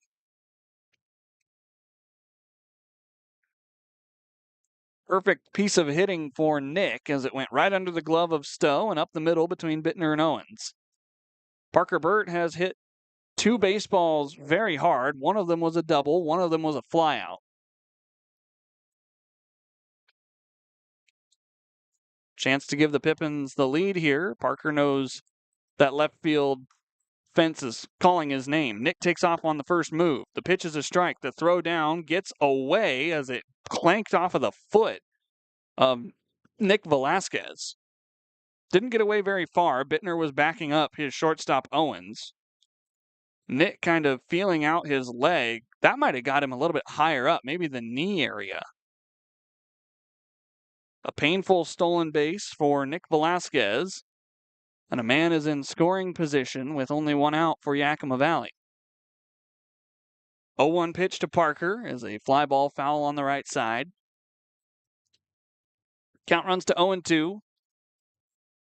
And now Burt going to have to protect with a man in scoring position. Cloud cover certainly helping out tonight. It'd be extremely warm still as we creep closer to 8 o'clock without the help of these friendly clouds. No rain anticipated tonight. 0-2 to Parker. Here's a pop-up on the infield on the right side. Bittner and Knowles. It'll be Knowles, the first baseman, who makes the catch. And there's 2 away. Parker unable to advance the runner. It'll be up to Luis Garcia.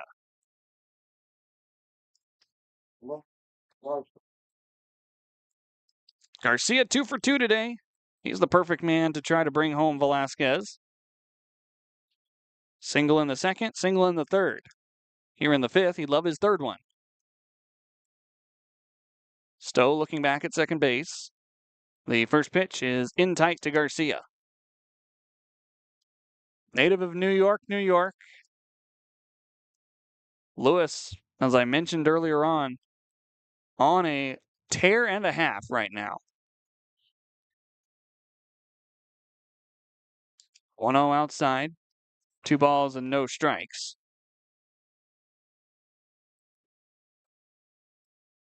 Garcia, 3 of the last 4 games he's gotten hits in have been multi-hit games.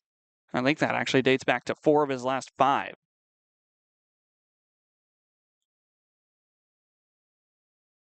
2-0.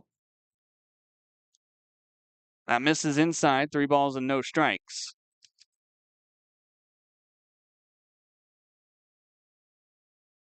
Garcia ready to take a walk. That would bring up Daichi. who's been on base twice today.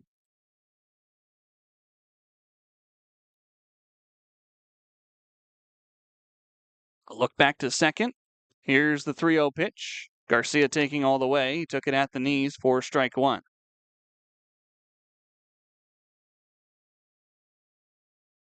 Stowe over 70 pitches now.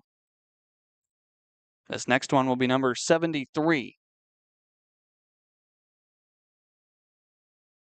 3-1 pitch to Garcia. That is right on the inner black. It is a full count with 2 outs. Daichi was about to start his trip up to the plate. He thought Garcia had the walk.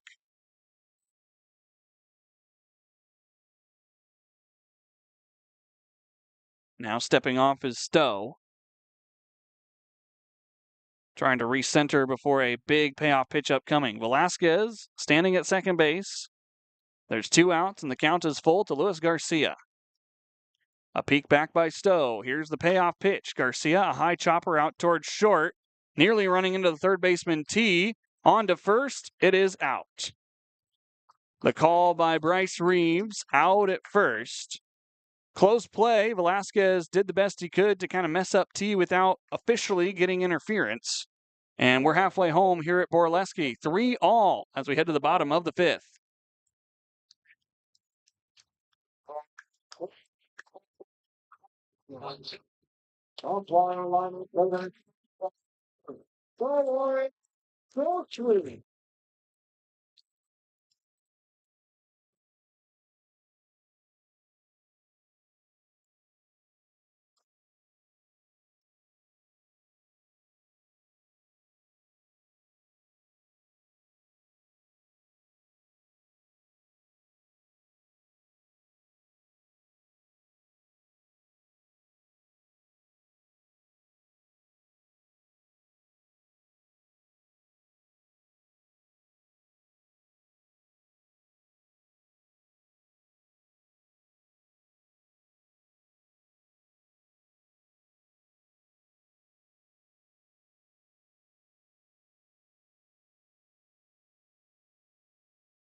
Bottom 5 here at Borleske Stadium. Walla Walla and Yakima Valley getting ready to go here. What are the boos coming from here?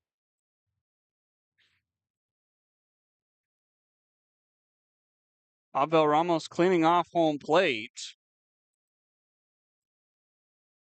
I don't really know what's going on here. Coach Crustangel having a chat with Bryce Reeves. Did he possibly call a timer violation?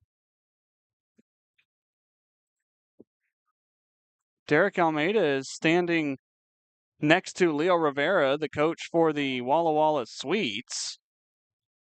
Bryce Reeves and Taylor Schneider getting together. Ramos and Trevor T having a discussion at home plate. I honestly have no idea what this discussion could be about. Ramos is cleaning off home plate. There was some dirt gathered on the edges. That was odd. I didn't see anything. Maybe that's just me being an unobservant broadcaster. Let's get the bottom of the 5th underway. Luke McGuire taking a first pitch outside to Trevor T. 1-0, T on the day, 0 for 1 with a fly out and a walk. The pitch. Here's a strike right on the outer half, 1-1. There hasn't really been any animosity between these two teams in the 3+ games now, 4 games that we've played. Looping breaking ball outside, 2 balls and 1 strike. And the fact that this is the Pippins rivalry, you would think there'd be a little bit more. But I think right now, most of the gripes for both teams is with the umpiring crew. 2-1, wave and a miss at a changeup. Trevor T in an even count 2-2. Pippins bullpen has a few guys standing around, but Nobody is throwing yet. Luke McGuire about to toss his 85th pitch. 2-2 out of the windup. It's a fastball outside, and the count is now full. Looks as though Francisco Lopez is standing up. John Witt is down there as well, but Witt probably likely used in the 8th of the 9th. Payoff pitch from McGuire. Breaking ball, swung on and missed. Make it now 5 straight strikeouts for Luke McGuire. 7 on the day, and this is a completely different Luke McGuire than we've seen the last couple outings. Usually a low strikeout guy. Much better at inducing contact than punching people out, but right now he's got the K-bug, as here's a hard line drive out to left field. First pitch by Sam Cain. He flips the bat, and this is long gone. Walla Walla has the lead back. It's 4-3 on a moonshot by Sam Cain.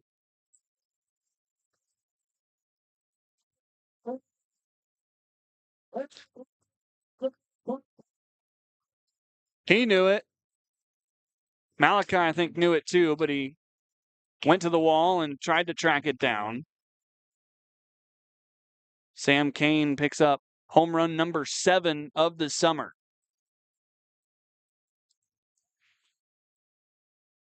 So Walla Walla has the lead back. Here's a swing and a miss by Royce Hale. Breaking ball from McGuire as Luke tries to get through 5. The 0-1, another wave and a miss on a slider. It's 0-2. Hale and then Troy Osborne. Hopefully the last 2 batters that McGuire will face. Lefty-lefty matchup. Here's the 0-2 pitch. Breaking ball lifted out towards right. Down the line. Miller running out of room. It'll fall in fair territory. A throwback to first. Velasquez was off the bag. It'll be a single for Royce Hale. Looked like Tyson Miller thought about laying out, but he decided to slam on the brakes and just hold Hale to the single. McGuire running into some speed bumps here in the 5th inning after he cruised through the 2nd, 3rd, and 4th. Here's Troy Osborne. See if the Pippins can induce a ground ball. Catcher in the batter's box. First pitch down and in. 1 ball and no strikes.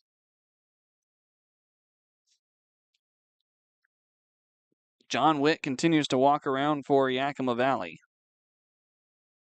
1-0, wave and a miss on a changeup. 1 ball and 1 strike. McGuire over 90 pitches now. He did not reach triple digits in that start against Bend, but barring a ground ball here, he might get to that point here. Here's the ground ball, but it is well foul up the third base line. The count 1-2. Taylor Snyder needs a fresh supply of baseballs. He will get it.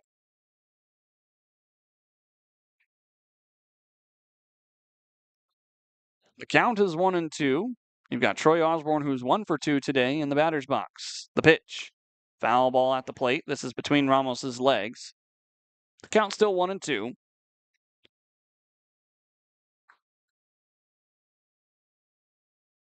Bo Stinson is on deck. He had an infield single back in the 3rd inning. He's also drawn a walk. McGuire coming set, looking at first base. Lifts his leg. The 1-2 pitch is a high chop out to Almeida at 3rd. He goes to 2nd. Daichi. Here's the relay on to 1st. Double play. Yakima Valley. 29th double play turned by the Pippins infield. And after the solo bomb, nothing else comes to pass. It's 1 run on 2 hits. No errors and no men left on base. We go to the 6th. Walla Walla leads it 4-3 here at Borleske Stadium.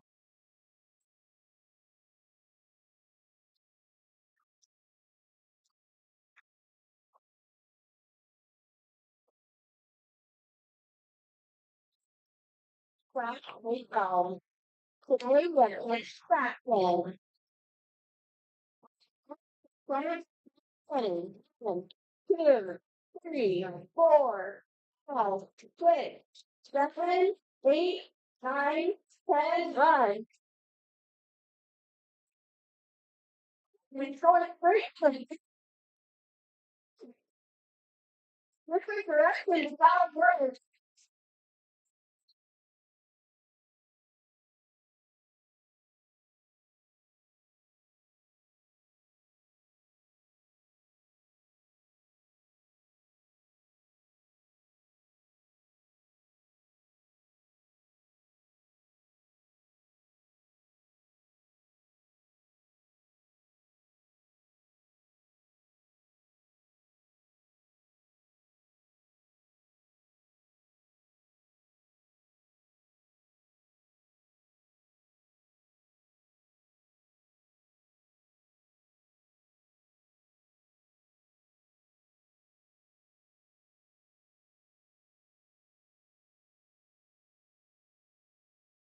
Trevor Stowe still out for the top of the sixth inning. So after a blowout win last night for Walla Walla, in which they pulled their starting pitcher after 4 innings, an all-star, I might add, Trevor Stowe is allowed to go back out there and battle. He's at 74 pitches for Walla Walla to face Daichi Furuhata, Malachi Emery Henderson, and Abel Ramos.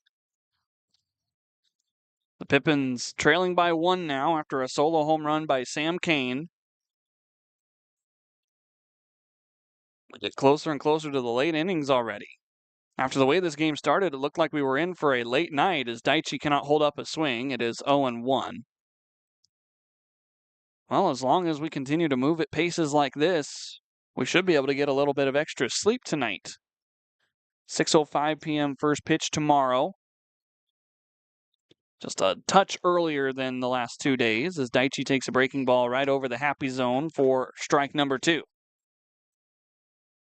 There is right-handed action up in the Walla Walla bullpen. They have 3 bullpen mounds down there. 3. I don't know that you ever need 3 guys warming up at once, but that certainly helps when you're doing practice if you're Whitman. 0-2, fought off out of play. It's still 0-2. The Pippins have 2 bullpens. You can have multiple guys warming up at once. You've got Francisco Lopez, who is doing some tossing right now. The weird part about Yakima Valley's bullpens is they sit diagonal compared to the foul line. 0-2, here's a line shot out to right field. Stinson going back up near the short wall. He dives. Wow! He made the catch tumbling into the short wall. One of the most athletic plays I've seen an outfielder make this summer. Daichi, all he can do is smile and shake his head at that catch.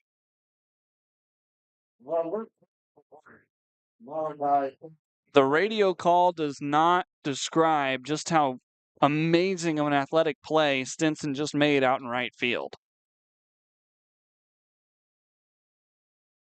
Malachi takes the first pitch outside for ball 1. Emery Henderson today 0 for 1 with a hit by pitch and a run scored.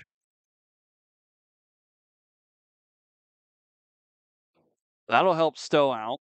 The 1-0, Malachi sends out to center field. Kane had one over his head earlier, but this one will fall right into his glove. 2 away on back-to-back flyouts by the Pippins bats. It'll be up to Abel Ramos to find a way out of this inning. Ramos, 2 flyouts tonight. 1 to right, 1 to center. That's what just happened. A flyout to right and a flyout to center. First pitch, Ramos taking right at the knees. It is 0-1. When we get to the bottom half of the 6th, we'll find some scores from around the West Coast League. The 0-1, Ramos watches one down and away, 1 ball and 1 strike. Quite a few games in a similar situation to ours, about halfway to over halfway done. Edmonton got started on time tonight, and I don't think, had any rain so far, so they should be about done, as they're on mountain time compared to everybody else. 1-1, fastball upstairs, 2 balls and 1 strike. That is one of the interesting elements of the West Coast League that I was not aware of coming in, is just how far north and back west, or east rather, Edmonton is compared to the rest of the league. 2-1, Ramos flying to center field. Kane coming in, now moving back over his shoulder, makes the catch. And the Pippins fly out in all 3 at-bats of the 6th. No runs, no hits, no errors, none left on. Trevor Stowe is through 6 innings for Walla Walla, and the Sweets lead it 4-3 going to the bottom of the 6th.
New pitcher into the game here in the bottom of the 6th inning for the Yakima Valley Pippins, Francisco Lopez, back out on the hill after serving a 2-game suspension after the Bend series. He did not pitch in Game 3 of the Ridgefield series, did not pitch last night. Lopez comes in out of Tucson, Arizona with a 0 ERA in 7 1/3 innings pitched, 10 strikeouts to 1 walk, 4 hits, and 8 games for Francisco.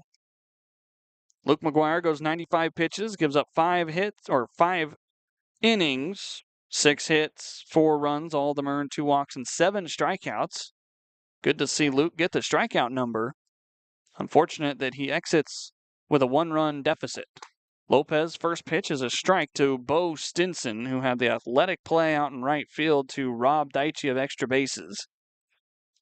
Stinson 1 for 1, an infield single and a walk. 0-1. Pitch misses inside. Fastball from Cisco. It's a 1-1. You know, Cisco is excited to be back out on the hill. Goes from the full windup with the bases empty. The 1-1 right at the top of the zone for 1-2. Stinson didn't agree, but he'll step out and then dig back in to recenter. Bo Stinson spent some time at Pierce, so he and Coach Panch have been talking back and forth as he swings and misses at a fastball from El Chingon. 1 down. Stinson being from the NWAC, and of course, Coach Panch coaching at Grays Harbor and then moving to the hitting coach role at Yakima Valley College.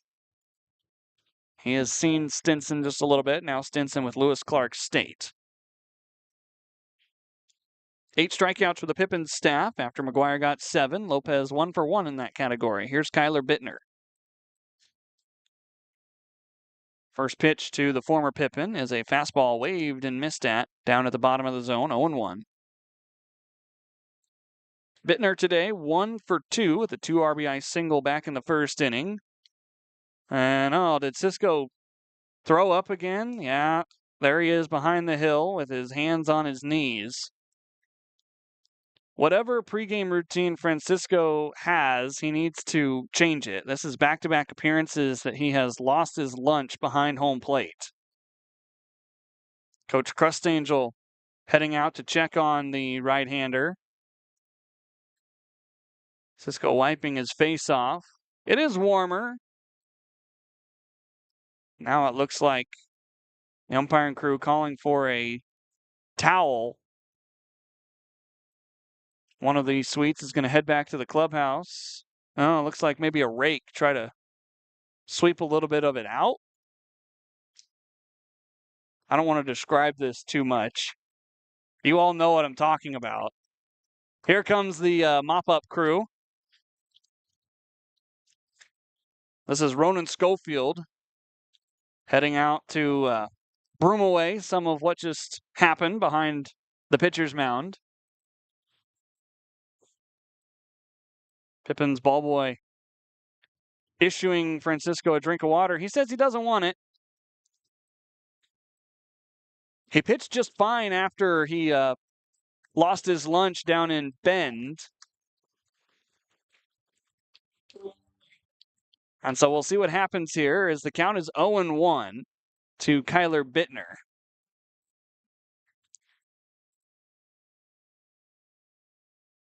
Looks like Francisco's going to get a warm-up pitch here. He says he's fine. Taylor Schneider says, let's play ball. Oh, Francisco. Making life interesting. We love you just the same, buddy.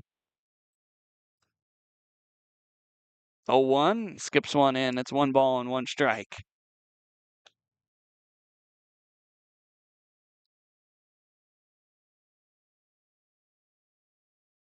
He is such a fun addition to the Yakima Valley Pippins. Francisco brings the life down in the clubhouse. 1-1, fastball top of the zone, 1 ball and 2 strikes. Bittner thought that one was upstairs. He's always ready to crack a joke, always ready to poke you, poke some fun. Looking for a second strikeout. The 1-2 pitch, breaking ball skips in, and it actually bounces back towards the mound. Ramos checks out the ball, says it's okay. He sends it back to the hill. 2 balls and 2 strikes the count.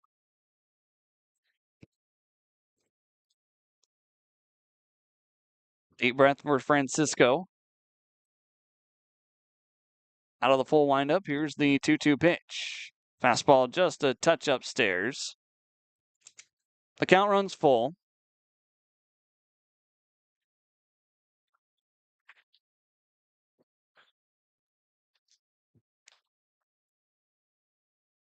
I've thoroughly enjoyed being around Francisco Lopez this summer. I can't wait for the last couple weeks. Payoff pitch from Cisco. Wave and a miss. He got Bittner in the bottom quadrant.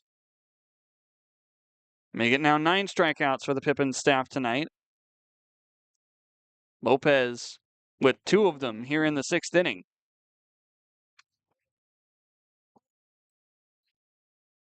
There's Gunnar Guile, who has struck out rather, is the proper English term. Struck out twice.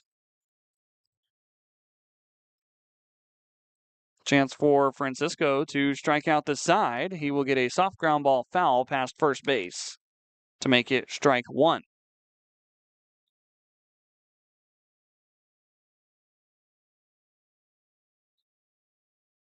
Trevor Stowe got a big handshake from his pitching coach, Corey Keir, when he made his way off the mound in the 6th. So I am, with confidence, predicting that he will be done as a right-hander stands ready and waiting down in the Walla Walla bullpen.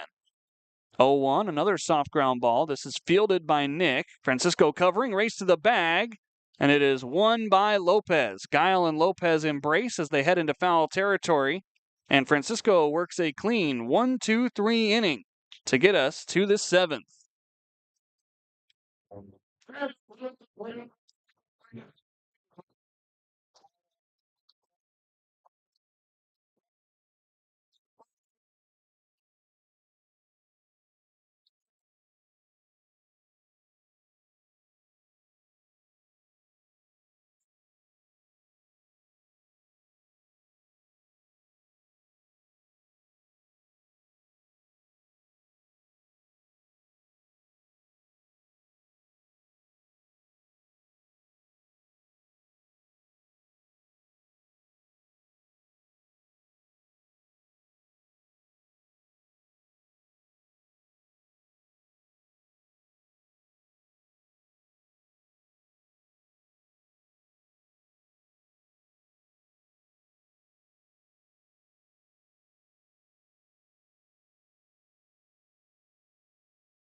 New pitcher into the game here in the top of the 7th inning for the Walla Walla Sweets.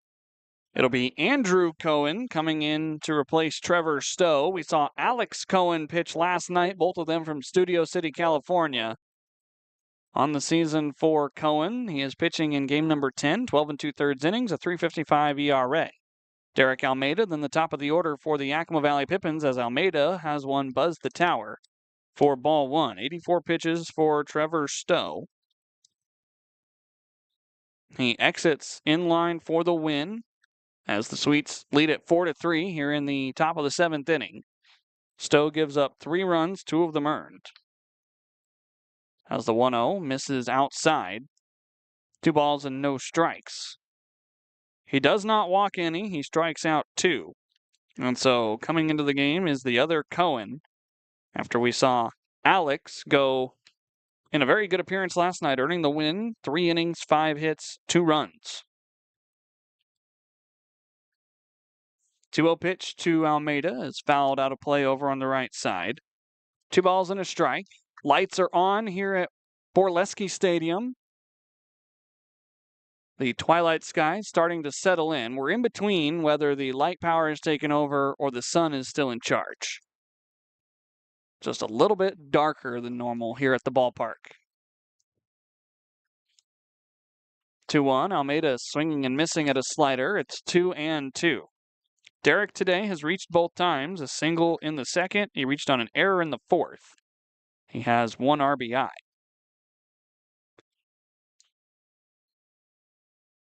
Pippins trying to tie or take the lead. 3 innings left to go in this contest, a 4-3 game. Almeida swings and misses at an outside slider. After starting ahead 2-0, he is strikeout number 1 for Andrew Cohen. Back to the top of the order for A.J. Mendoza, Alexander Mendoza Jr. He's 1 for 3 today, a single in the second.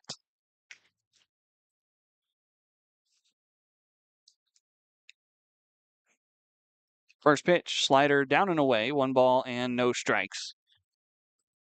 Right-hander Andrew Cohen pitching to the lefty A.J. Mendoza. Coming set at the belt.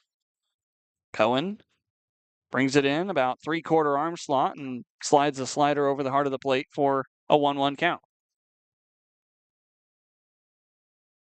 Yakima Valley has a left-handed arm up in the bullpen. Looks like Bodie Ramsey might get some relief work in tonight. 1-1, slider high and away, 2 balls and a strike. Andrew Cohen attending Grand Canyon University.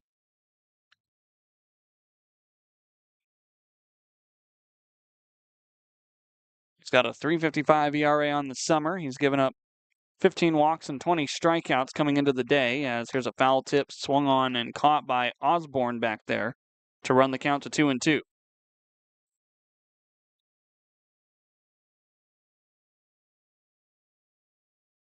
Opponent's only hitting 156 against Andrew Cohen.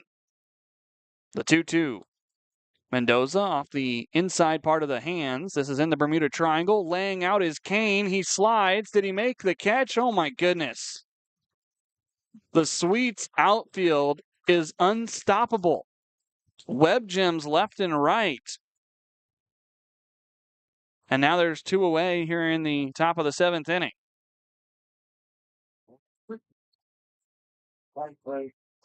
That is incredible. You see 1 web gem. How about 2?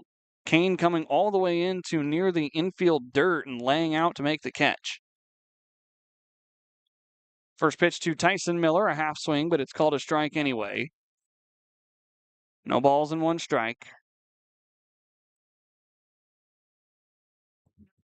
Miller today 0 for 3. 2 groundouts and a strikeout looking. Inside out swing. It's fouled off over on the left side. And the count is 0-2. Andrew Cohen trying to set down the Pippins in order. Trevor Stowe did that to end his night in the 6th inning.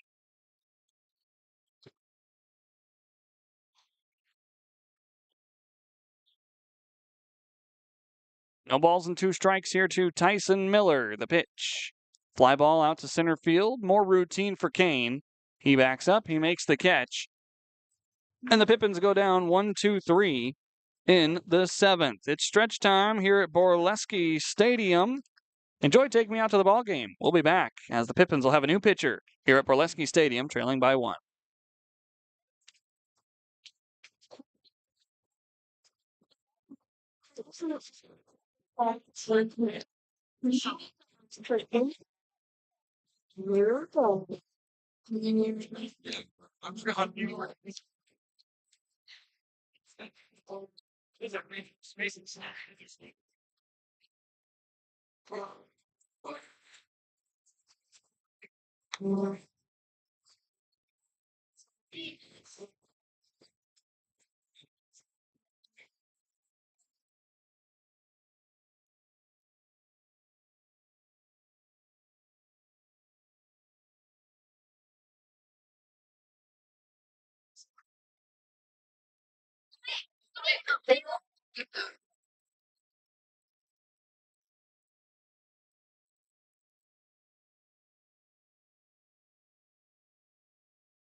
Bottom of the 7th inning here at Borleske Stadium.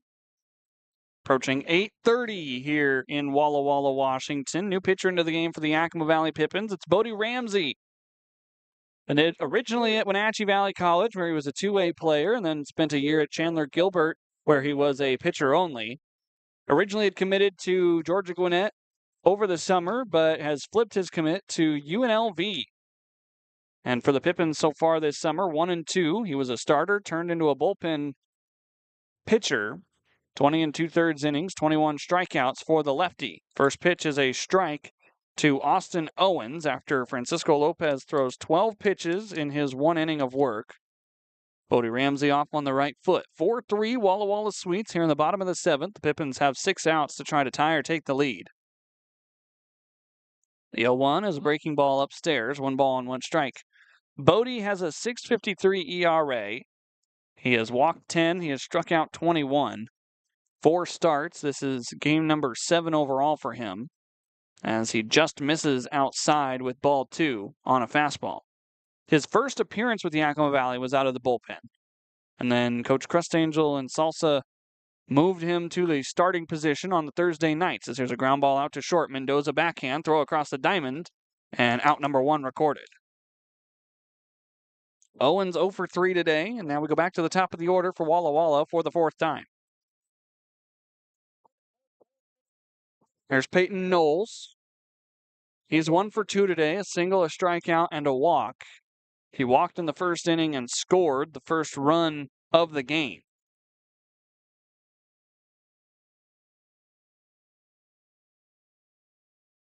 Lefty-lefty matchup here with Ramsey on the hill as the breaking ball dots the outer edge for strike 1. Haven't really talked to Bodie since his commitment to UNLV and since he's moved to the bullpen. 0-1, just a bit outside. It's 1 ball and 1 strike. It's got to be a little bit different.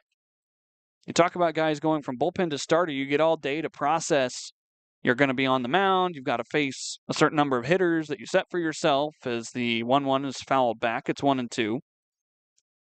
As a bullpen arm, you kind of have an idea of days that you might pitch based on the amount of rest that you've had, but you can go in any given day. You could pitch every day if you wanted to, if you're able to. 1-2. Breaking ball on the ground out towards Nick. Gets a friendly hop, and he takes it to the bag himself. 2 away here in the 7th. Brings up Trevor T. Of course, if you're Bodie, I would guess he has kind of an idea of the role that UNLV wants to use him for. And once you commit, your school, or even if you don't commit, whatever school you're at last or you're going to in the next fall, has quite a bit of control over the playing time you get in the summer. First pitch breaking ball to Trevor T. That is strike one. One notable that there's been some discussion about is Luke McGuire. How many starts does he have left? It kind of was the same way with Ty Pangborn last year. He committed to Reinhardt University and then made only one or two more starts, and then he was shut down. A one pitch downstairs, 1 ball and 1 strike. The school teams and the school coaches have quite a bit of say over how players are used during the summer, not to the extent of they're calling head coaches in the West Coast League and saying, you need to have this in your lineup, but 1-1 downstairs, 2 balls and 1 strike. But just a little bit of, hey, this guy was a starter. We need him turned into a bullpen reliever. I need you to pitch him every third day if the situation allows. 2-1, foul back to the screen. It's 2-2.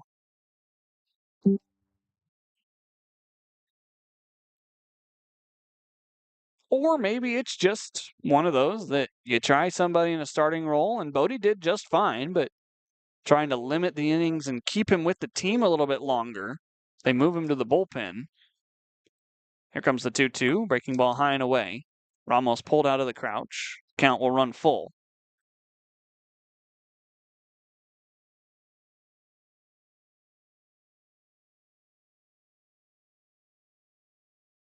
So Bodie's still with us and hopefully with us till the end of the summer, despite the commitment. Payoff pitch, breaking ball outside, missed for ball 4.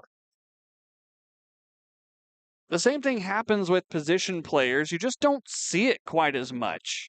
Normally, when a position player commits, especially if he's coming from JUCO, incoming coaches kind of want to see what those guys can do in a longer season type form if they haven't been proven in that yet. But even then, trying to protect against potential injuries or wear and tear or just fatigue. First pitch breaking ball downstairs from Bodie to Sam Kane for ball 1. You got to remember, these guys are coming off of a spring season, immediately playing in the summer for most of them. Then they're going to go to their school, they're going to play fall ball, and then when the winter hits, they're going to do their own private workouts most of the time. 1-0, fastball dotted at the knees, 1-1. Not everybody's going to be in the gym hitting every day, twice a day, but you are still going to do baseball activity. This is a grueling sport. 1-1, grounded foul past Leo Rivera, and the count is 1-2. Everybody talks about, well, it's the off season once the College World Series is over, but for a lot of guys, it's not. They're either playing summer ball or they are hitting in batting cages every day. They're doing private training. 1-2, breaking ball downstairs, 2 balls and 2 strikes. And for these guys that truly want to be elite, especially guys like Bodie Ramsey that have committed to Division I universities, there's a grind that goes into it every day. Pippins have seen a lot of guys go from JUCO or Division II to D1 this summer. 2-2, fastball just a touch in. Bodie thought he had strike 3. He was spinning off the mound. Instead, the count will run full. And with 2 outs, Trevor T will get a head start over at first.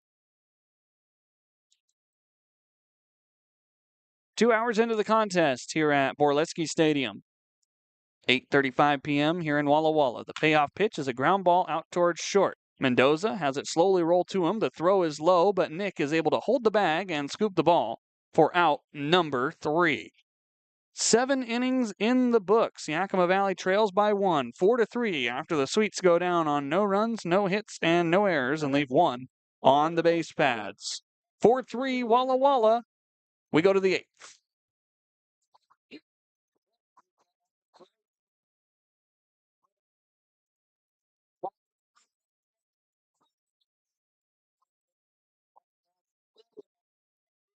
Oh.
The Pippins have 3, 4, and 5 due up in their batting order. Nick Velasquez, Parker Burt, and Luis Garcia.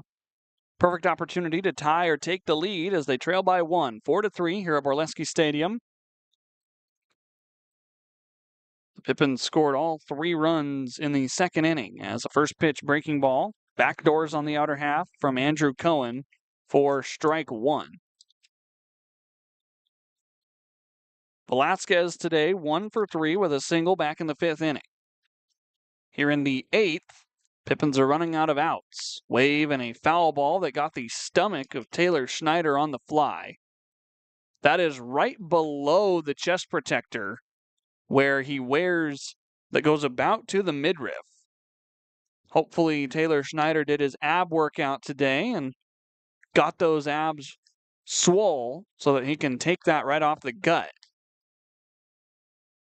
He says he's all right. He's going to stand in as Velasquez has a quick conversation with him before digging back in.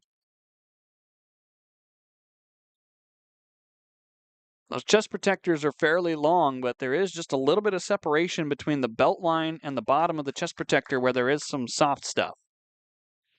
0-2, down and away, 1 ball and 2 strikes. And Taylor Schneider is a fit man. Like, don't get me wrong, I'm not criticizing his body type or anything. He is the definition of an athletic build. 1-2. Velasquez hard on the ground. Diving stop at first by Knowles. He's going to underhand flip, race to the bag. It is won by Cohen. That's twice now that Nick has been a half second late on a foot race to the first base bag. 1 away here in the top of the 8th.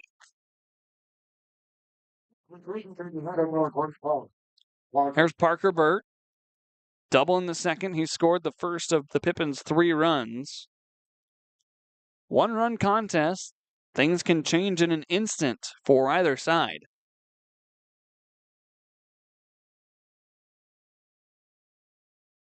First pitch to Parker, a breaking ball in near the knees. It's 1-0. Cohen, a righty, has seen quite a few left-handed bats to start his night. So we'll see if that slider that he's been backdooring all night causes any issues to these right-handed hitters. Fastball upstairs, 2 balls and no strikes.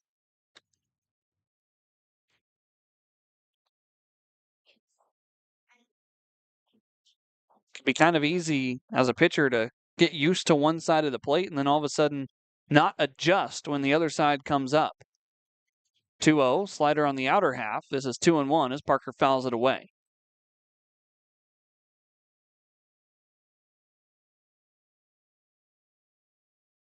Quite a few people still in attendance here at Borleske Stadium. It's a nice night. By far, not a very big crowd, but folks that have been here have been vocal. 2-1. Parker stings one over the second baseman Bittner and down into right field for a knock. Second hit of the night for Parker Burt. Let's see if that sparks a Pippins rally here in the 8th. Another hard hit ball for Parker. And it looks like, as Parker's the designated hitter, that the Pippins might pinch run for Burt. Taylor Schneider sees John Witt tossing some plyos against the wall. He's standing in fair territory. They're going to ask him to move into foul territory. Trey Godoy is going to pinch run for Parker Burt as the Pippins put some speed on the base paths.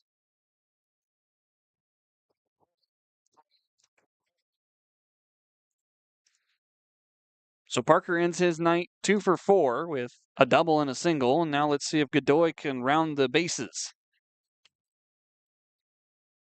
Luis Garcia, 2 for 3. 2 singles and a ground out. First pitch, fouling it straight back into the backstop netting, 0-1. Some pink colors have filled the sky as the sun sets off towards our right.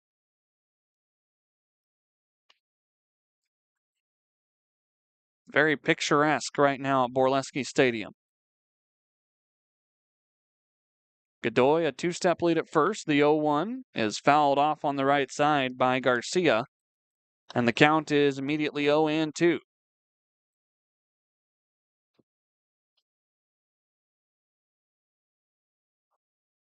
Another multi-hit night for Garcia.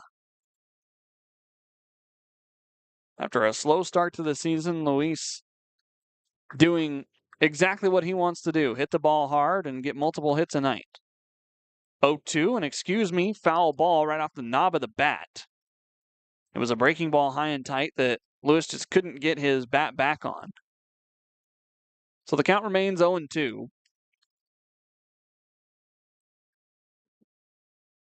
Godoy has not attempted any sort of move over at first towards second.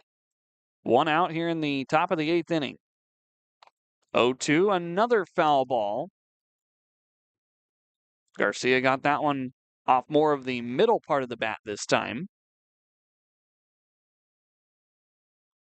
You know Garcia'd love to make some loud contact here. There is a big hole in the left center field gap. Big hole on the right side of the infield as well for Luis. 0-2. Sawed off on the end of the bat, foul over on the right side. So this long at bat continues.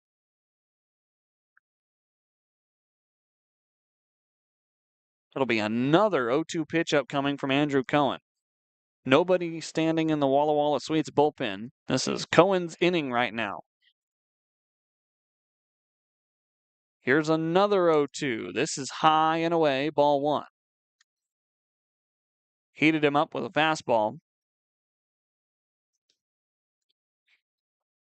Count now 1-2. Still a long ways from working that walk if you're Luis. Got to continue to protect.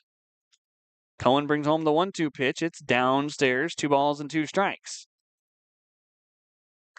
This at bat slowly approaching the 10 pitch mark.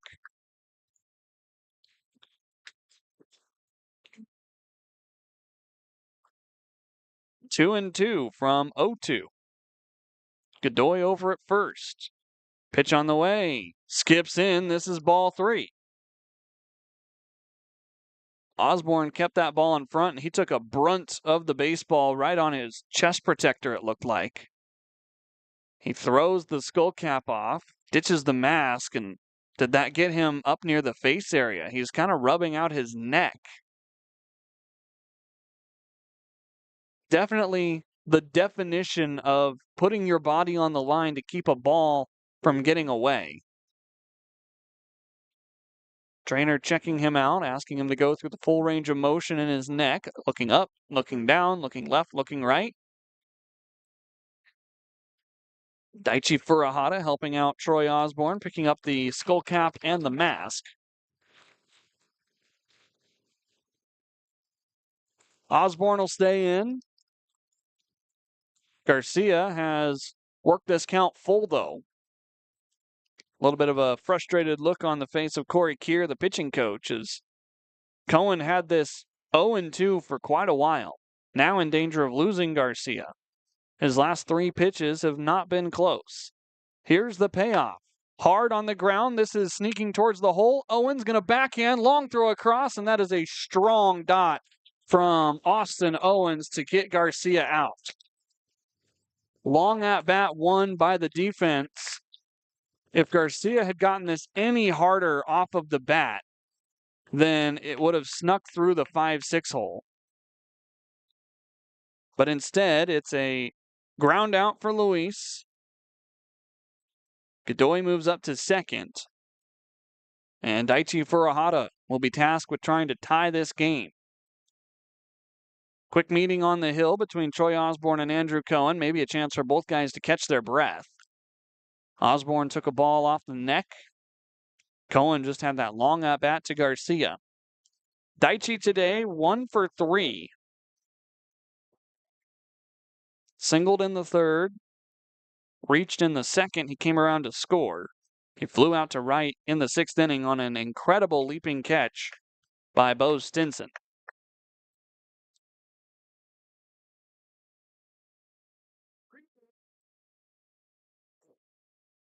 First pitch inside to Daichi, a slider. 1 ball and no strikes. Righty-righty matchup here.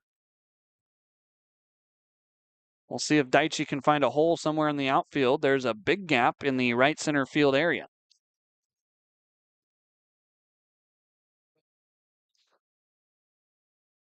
Look back to second by Cohen. The 1-0 is all the way to the backstop as he yanks a slider into the left-hand batter's box. Now you don't even need a gapper if you're Daichi. A single anywhere to the outfield grass would get this game tied. You've also got to have some heads-up base running if you are Trey Godoy and see if another one of those pitches gets away. Cohen coming set at his belly button. 2-0, wave and a miss by Daichi. A slider on the outer half. 2 balls and a strike. Pippins haven't had a base runner get around to third since the third inning. Feels like do or die time in a close contest. The Sweets will have 4, 5, and 6 in their order due up in the bottom of the 8th.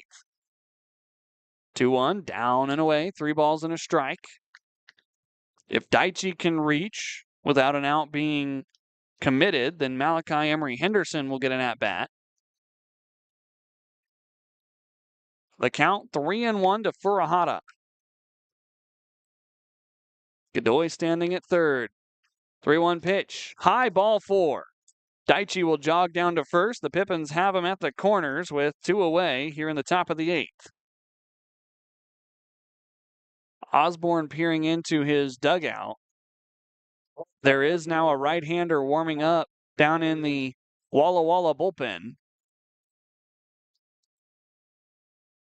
Malachi Emery Henderson in a big situation. He's had a flair for the dramatic the last couple of games. As now Leo Rivera is going to head out to the hill and make a pitching change. Andrew Cohen will not be allowed to face Malachi Emery Henderson. Looks like it'll be a different right-handed pitcher to face big number 40 when we get back. The Pippins have Godoy at third, Furuhata at first, and 2 outs, trailing by 1 here at Borleske Stadium in the top of the 8th.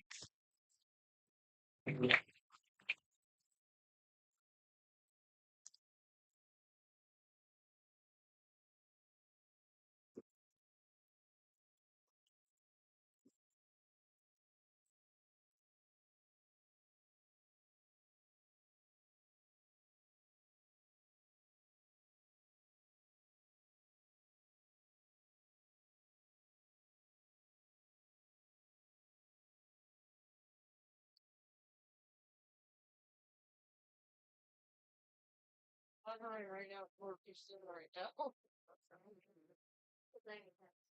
It won't be a burning. It's in the last. Houston's in the 9th inning. At least till the end.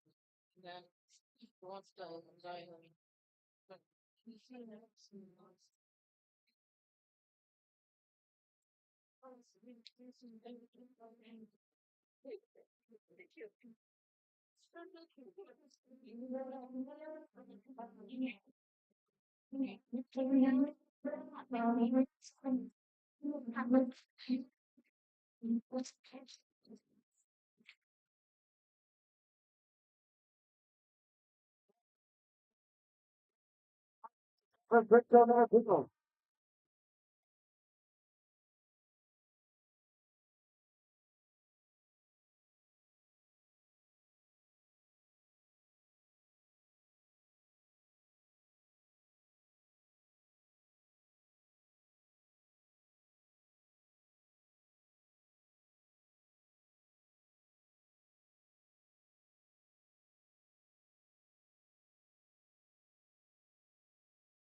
Welcome back to Borleske Stadium. Isaac Hollum is the new pitcher for the Walla Walla Sweets, committed to San Francisco out of Seattle University on the season for Walla Walla. 9 innings pitched, a 3 ERA.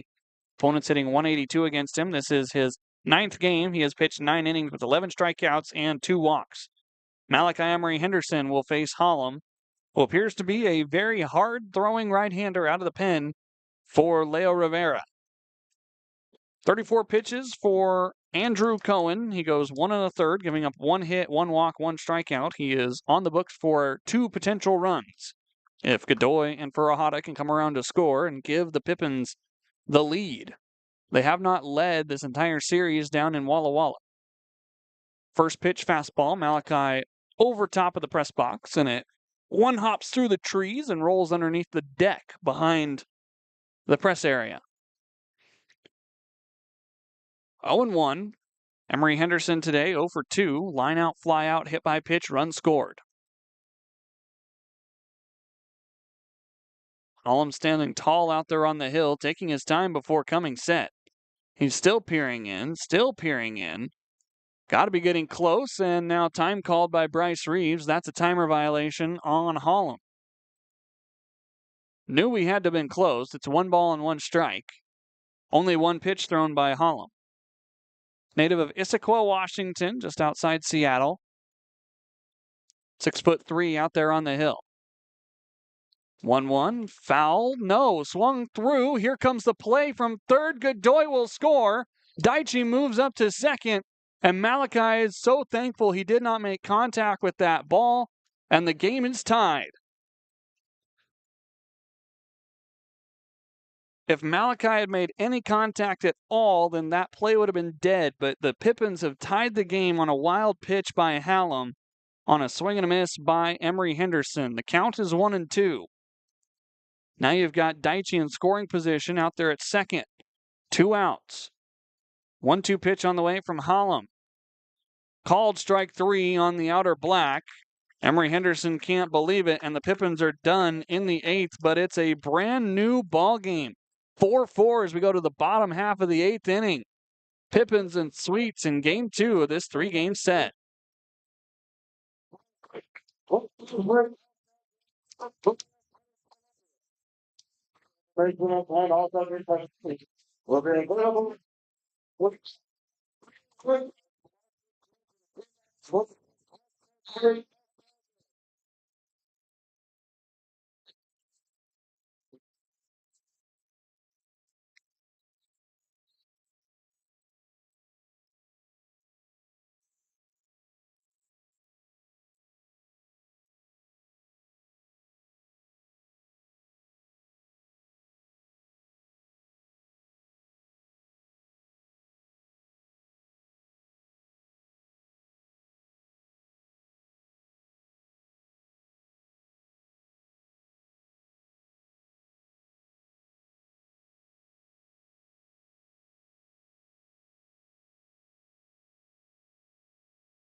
Bottom of the 8th inning here at Borleske Stadium. Glad you're with us. I'm Harmon Johnsen as we approach 9 o'clock here in Walla Walla, Washington. It's a tie ball game, 4-4.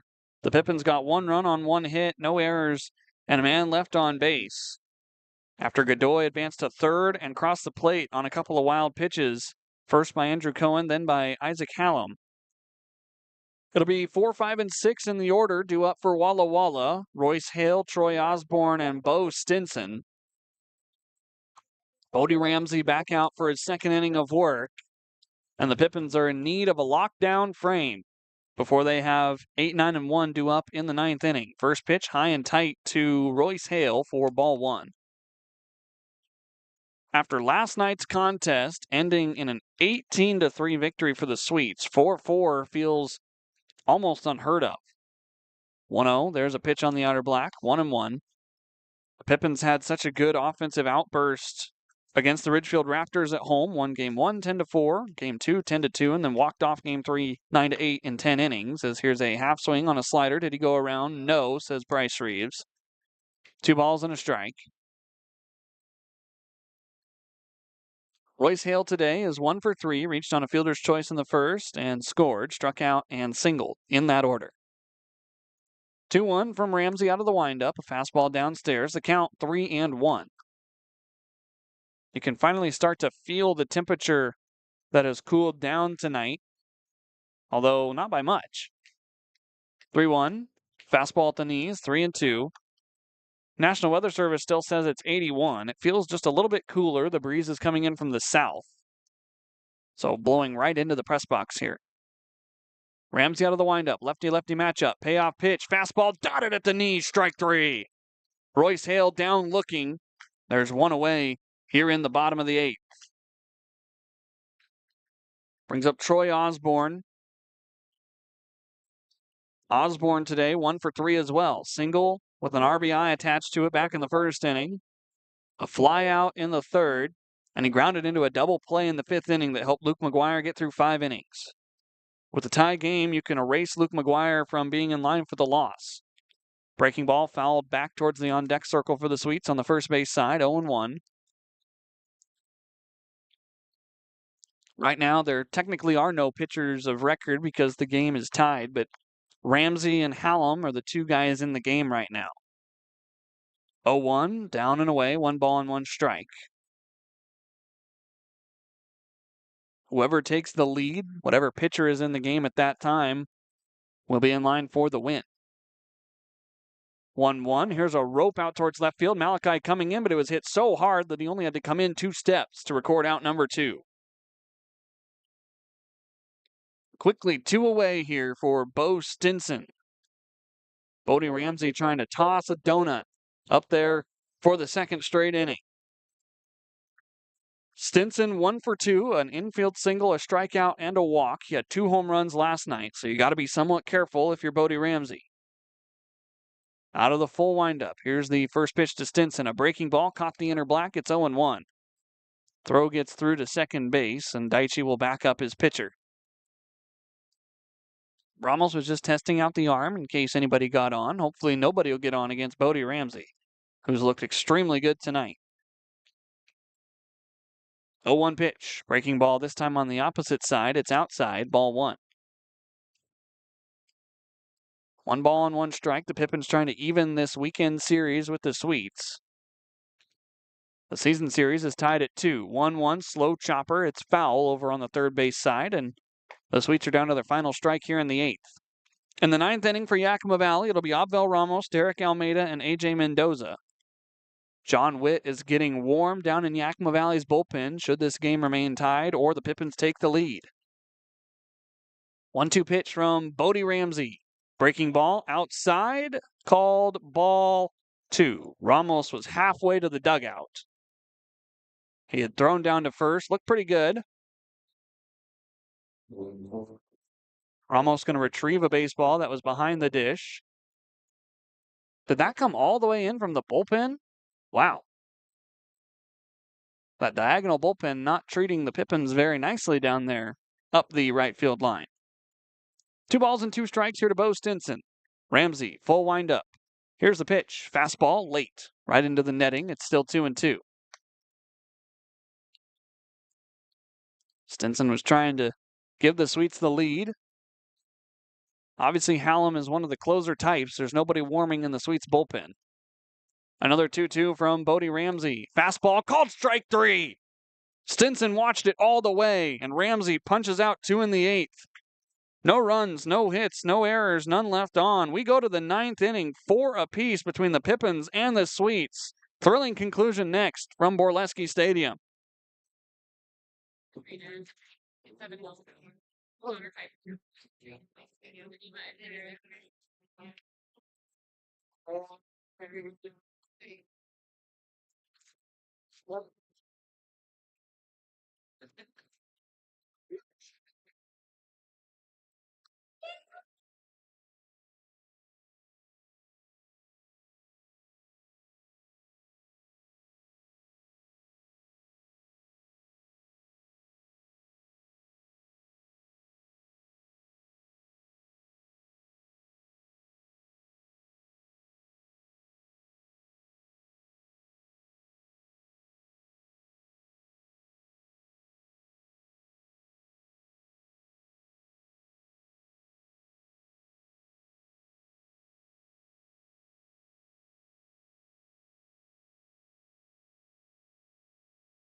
Top of the 9th inning here at Borleske Stadium. Tie ball game 4-4 between the Yakima Valley Pippins and the Walla Walla Sweets just past 9 o'clock here in Walla Walla, Washington. I'm Harmon Johnsen. You're listening to Pippins Baseball. It's Abel Ramos, Derek Almeida, and AJ Mendoza due up against Isaac Hallam. Hallam had a wild pitch that allowed the game to be tied back in the 8th inning. That was after Alex Cohen had exited. The run goes to Cohen because it was his man on base. Ramos takes strike one down at the knees. 0-1 the count. Today, Ramos 0 for 3 with 3 flyouts, looking for something to get a base runner aboard. If you can get the top of the lineup card back up there, you feel pretty good as the 0-1 is cut on and missed. 0-2. Top of the order is going to come up anyway.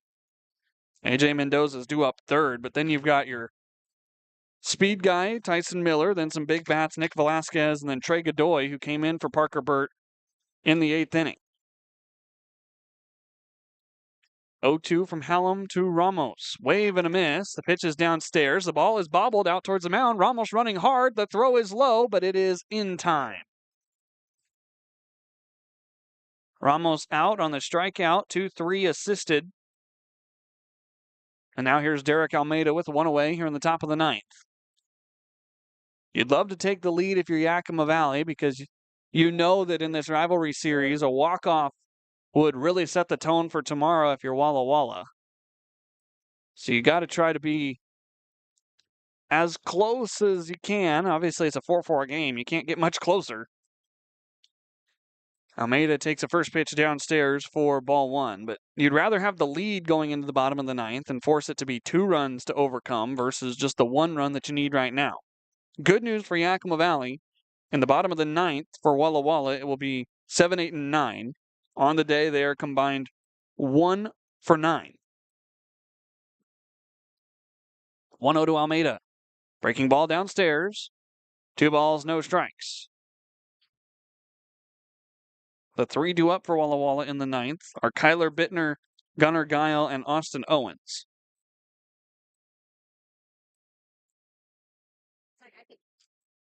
Hallam's 2-0, sent out to play foul on the right side by Derek Almeida. It's 2-1.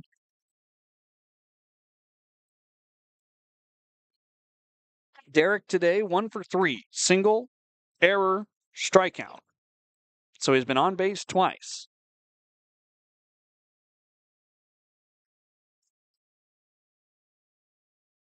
Two balls and 1 strike. Pitch in. It is high and away. 3 balls and 1 strike. Top of the order looming for Yakima Valley.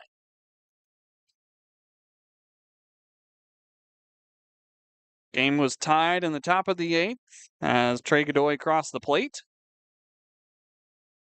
Pippins trying to take the lead now. Nobody on, 1 out. 3-1 to Almeida, fouled off of his foot, and the count runs full. Tonight is not getaway day, but I think the rule change in the West Coast League is now anytime there's extra innings, it's runners at first and second, 2 ghost runners. Regardless of what day of the week or what inning it's on, trying to speed up pace of play. 3-2 pitch. Almeida watches one in the dirt. Ball 4. 1 aboard. That's the one that the Pippins need. Here's AJ Mendoza. Started off his Pippins career so hot. 3 for 3 in his first 3 at-bats. He reached all 5 times the next night without the benefit of a hit. And that's all you need right now is just to get a couple guys on and really put the pressure on Walla Walla. That run will come across easier than you think if you can get guys on. Mendoza watches the first pitch down and away, ball 1. Pippin's trying to silence the last little bit of crowd that's here on a Saturday night at Borleske. A throw chases Almeida back to first. He is in there in plenty of time, standing up. Pippin's trying to get back in the win column and get back over 500. 17-17 on the summer. 1-0, wave and a miss at a changeup downstairs. Mendoza now 1-1 in the count. John Witt warming up for Yakima Valley. He'll likely be on for the 9th, whether it's a tie or a lead. 1-1. Fastball right at the top of the zone, 1-2 to Mendoza. Going to have to protect. He's got some hitting lanes in the gaps as the outfield plays straight up. Decent pull side hole as well because the first baseman, Knowles, is holding the runner on. 1-2. Breaking ball high. 2 balls and 2 strikes. We're going to have to play the bottom of the ninth anyway. You may as well be in the lead if you're Yakima Valley. Mendoza working this count a little bit deeper. 2 balls and 2 strikes. Hallam coming set at the belly button. 2-2. Shot the opposite way down the left field line. Coming in, Guile. Still coming. He dives. He lays out in foul territory. The ball is dropped. The ball is foul. Or at least that's the call from the umpiring crew. Almost a third web gem tonight by the Sweets outfield. That one would have been especially big because you rob a play that's in foul territory. Instead, Mendoza gets new life, and it's still 2-2. Not a bad idea if you're AJ, trying to go the opposite way. That way Almeida can see the ball in front of him as he's running.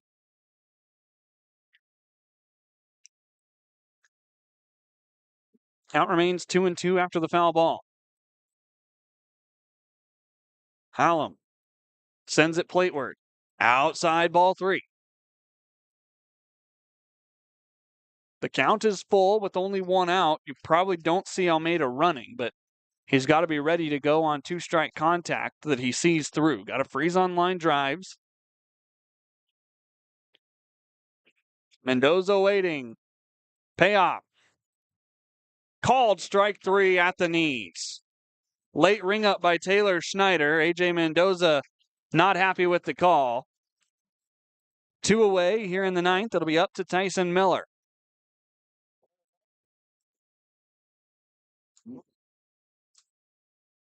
Pretty close call. Probably one that Mendoza should be protecting. You never want to leave it up to the umpire, but it was close. First pitch downstairs to Tyson. Taylor Schneider has expanded the zone a little bit tonight. He's also condensed it. That's probably where more of the frustration has been, is probably the last time Mendoza was up. That might not have been strike 3. 1-0. Slider right in there. It's 1-1. Tyson today is 0 for 4. Ground out, strikeout, ground out, fly out. What a perfect time to get your first hit of the night it is. 1-1 upstairs, 2 balls and a strike. Tyson's also a master at drawing walks. And that would set the table with 2 on for Nick Velasquez if he could do that. Miller waiting. Here's the 2-1 from Hallam. A line drive over the head of Bryce Reeves and into right center field. Picking it up quickly is Kane, but moving on to third with 2 outs will be Almeida. The go-ahead run 90 feet away. What a time for Tyson Miller's first hit of the night indeed. 2-out single. And all we need from Nick Velasquez is anything dropping in the outfield grass. That almost took the dome off of the field umpire Bryce Reeves. Tyson stung it out into that left center field gap. If only it had carried a little bit farther, then Almeida might have had a chance to score. First pitch, Velasquez popping this up. Back behind the... No, it's right in the middle of the infield. Coming home and dropping. It's in fair territory. Almeida crosses the plate.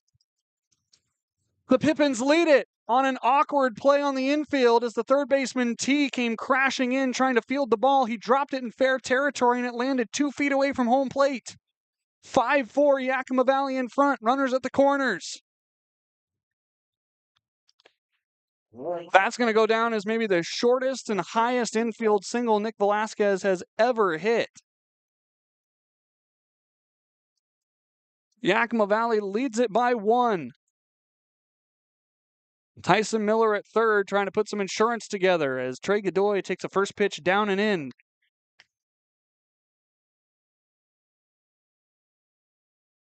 A near collision also between the third baseman T and Almeida as he was trying to score. Luckily, they didn't make contact as Godoy shoots this one down the left field line foul.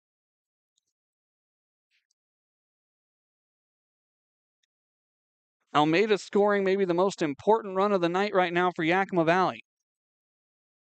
They put it in the scorebook as a dropped foul ball. That thing was in fair territory. That's the only reason this game is still continuing. If it was fouled, then Velasquez would still be in the box. 1-1. There's a strike on the outer half. It's 1-2. That's a single for Nick, and they know it. It'll get figured out eventually. 1 ball and 2 strikes, 2 outs. Godoy with runners at the corners, taking high and away, ball 2. John Witt continues to get hot as he now has a chance for a save. You've got Miller over at third. Velasquez at first. 2-2 pitch to Godoy. A fly ball into shallow left. Coming in Guile, going back Owens, going back T. T in fair territory. He makes the catch. Godoy is retired, but not before the Pippins score one very important run to take the lead. 5-4 going to the bottom of the ninth. It's time for John Witt to pick up his 8th save when we come back.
This is going to prepare conference box at University number 11 from Where?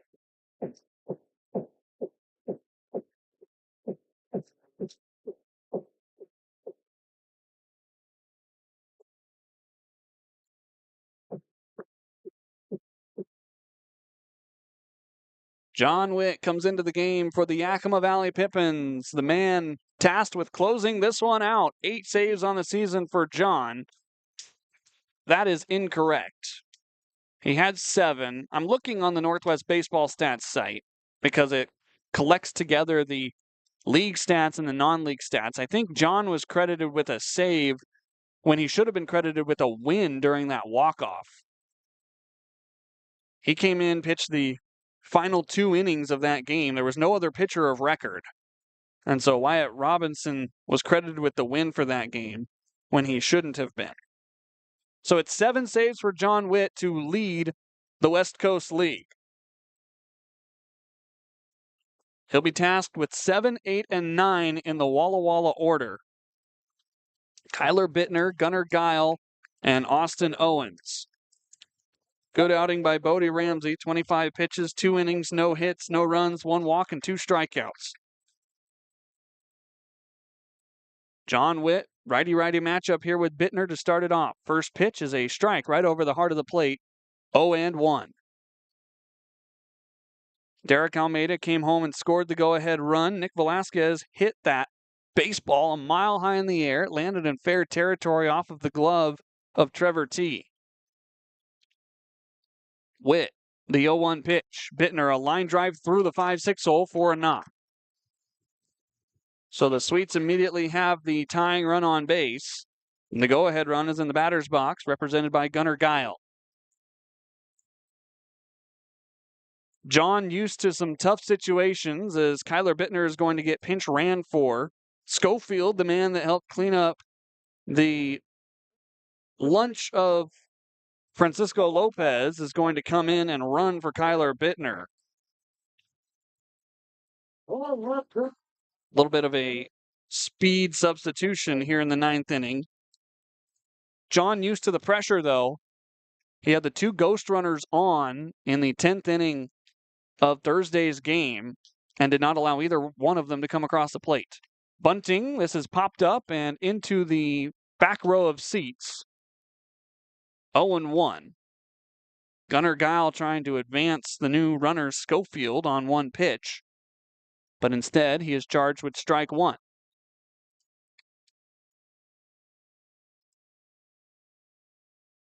John will take those if he's going to get strikes gifted to him. Witt with 7 saves. You've got Klein from Springfield with 6. So this would give John a 2-game cushion. 0-1, showing bunt. The pitch is outside. 1 ball and 1 strike.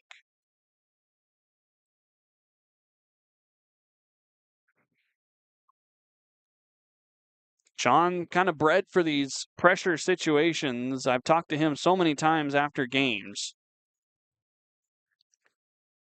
The 1-1, bunting again. This is foul up the third base line. And now it's 1-2. With 2 strikes, Guile very unlikely to be bunting again.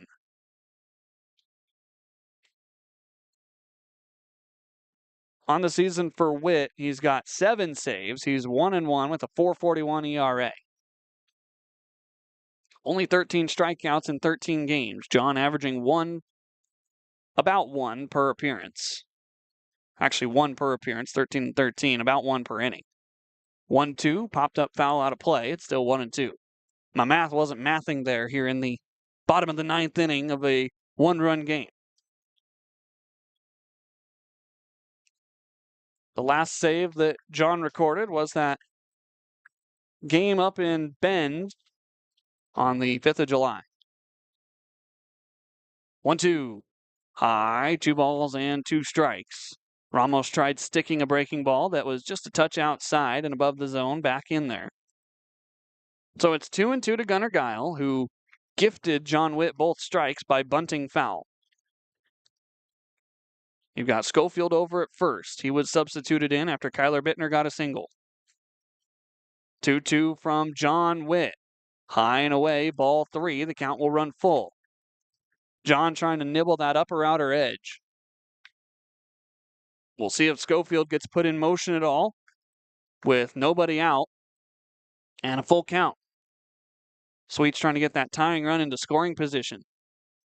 John Witt looking to lock down his 8th save. Payoff pitch. Golfed out towards right field. Miller going back. This is one hopping into the wall. Here comes a big windmill for Schofield around third. The throw comes in. Daichi going to send it to the plate. Ramos applies a tag. He is out. Moving up to third on the play is Gunnar Guile. But more importantly, this is still a 1-run game for Yakima Valley. Score at 9-4-2 on the putout at the plate. 1 away, Gunnar Guile credited with a base knock. But the Pippins still lead it.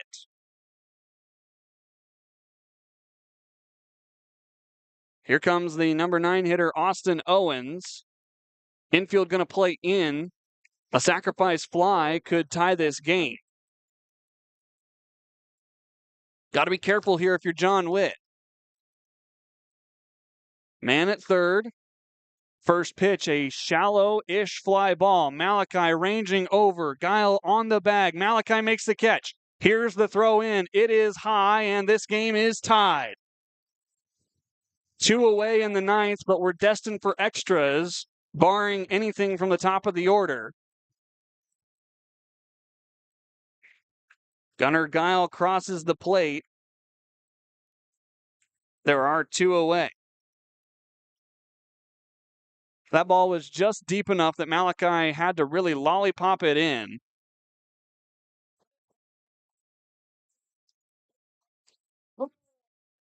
That triple for Guile, huge, because even though the Sweets don't score the first time, now the Pippins going to appeal just in case. And leaving in time was Gunnar Guile.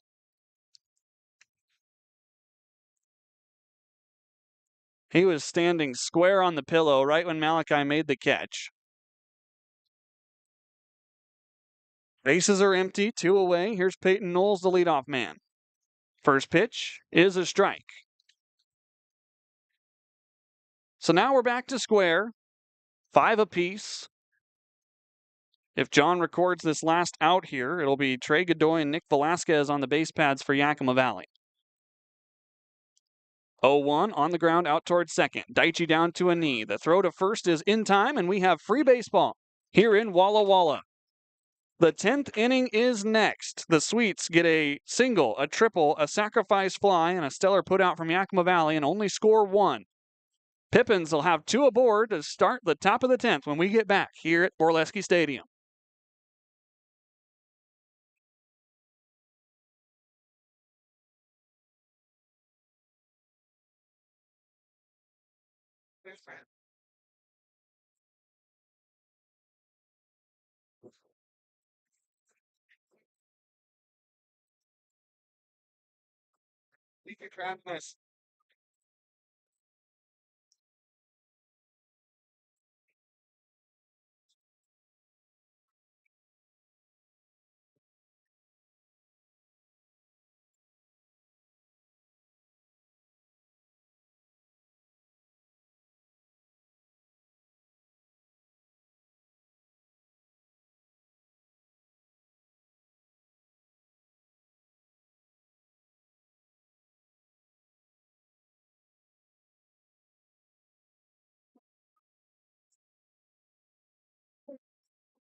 Top of the 10th inning here at Borleske Stadium.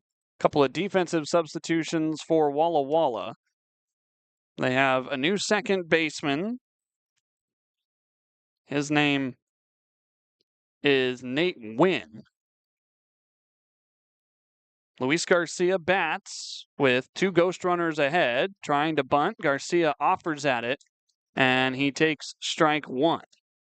Still Isaac Hallam out there on the hill. Pippins had a situation in extra innings a couple of nights ago on Thursday where they did not allow either of Ridgefield's ghost runners to score, and then they walked it off in the bottom of the 10th. Garcia trying to bunt again. This one's high at the eyes. It's 1-1. So the 2 placed runners are Nick Velasquez at second and Trey Godoy at first. Decent speed for Yakima Valley. Somebody else had to have been replaced, though, in the field because Kyler Bittner was playing second. Well, maybe not. Schofield just straight out. So that's the only substitution. Win in, Bittner and Schofield out. Garcia squaring to bunt. Another one up near the eyes. 2 balls and 1 strike. Garcia today, who is 2 for 4, trying to bunt 2 runners into scoring position here in the top of the 10th in a 5-5 game. Over at first base, Knowles is playing in on the grass. We'll see if Garcia's bunting. He is. 2-1 pitch. This is up above the zone. This is 3-1. Sweets thought that Garcia offered at it. Umpires say he did not. So now in a 3-1 count, we'll see if the pressure is really put on Hallam here. Garcia standing tall in that right-hand batter's box. Garcia squares. 3-1 pitch. This is dropped down. The first baseman, Knowles, going to spin. Won't have a play. He lollipops it on to first. And Wynn covering the bag records the out. Yakima Valley has 2 in scoring position with 1 away here in the 10th.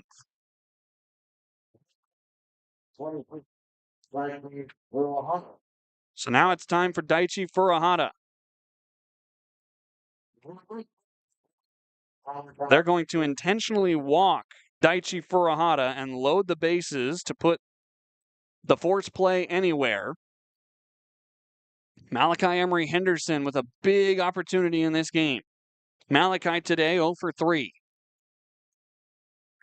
You don't mind anything to the outfield. What you want to avoid if you're Emery Henderson right now is a ground ball. 5-5. Here's the first pitch. Wave and a miss. Malachi trying to hit the grand slam. Not a bad idea. Put this game somewhat to bed.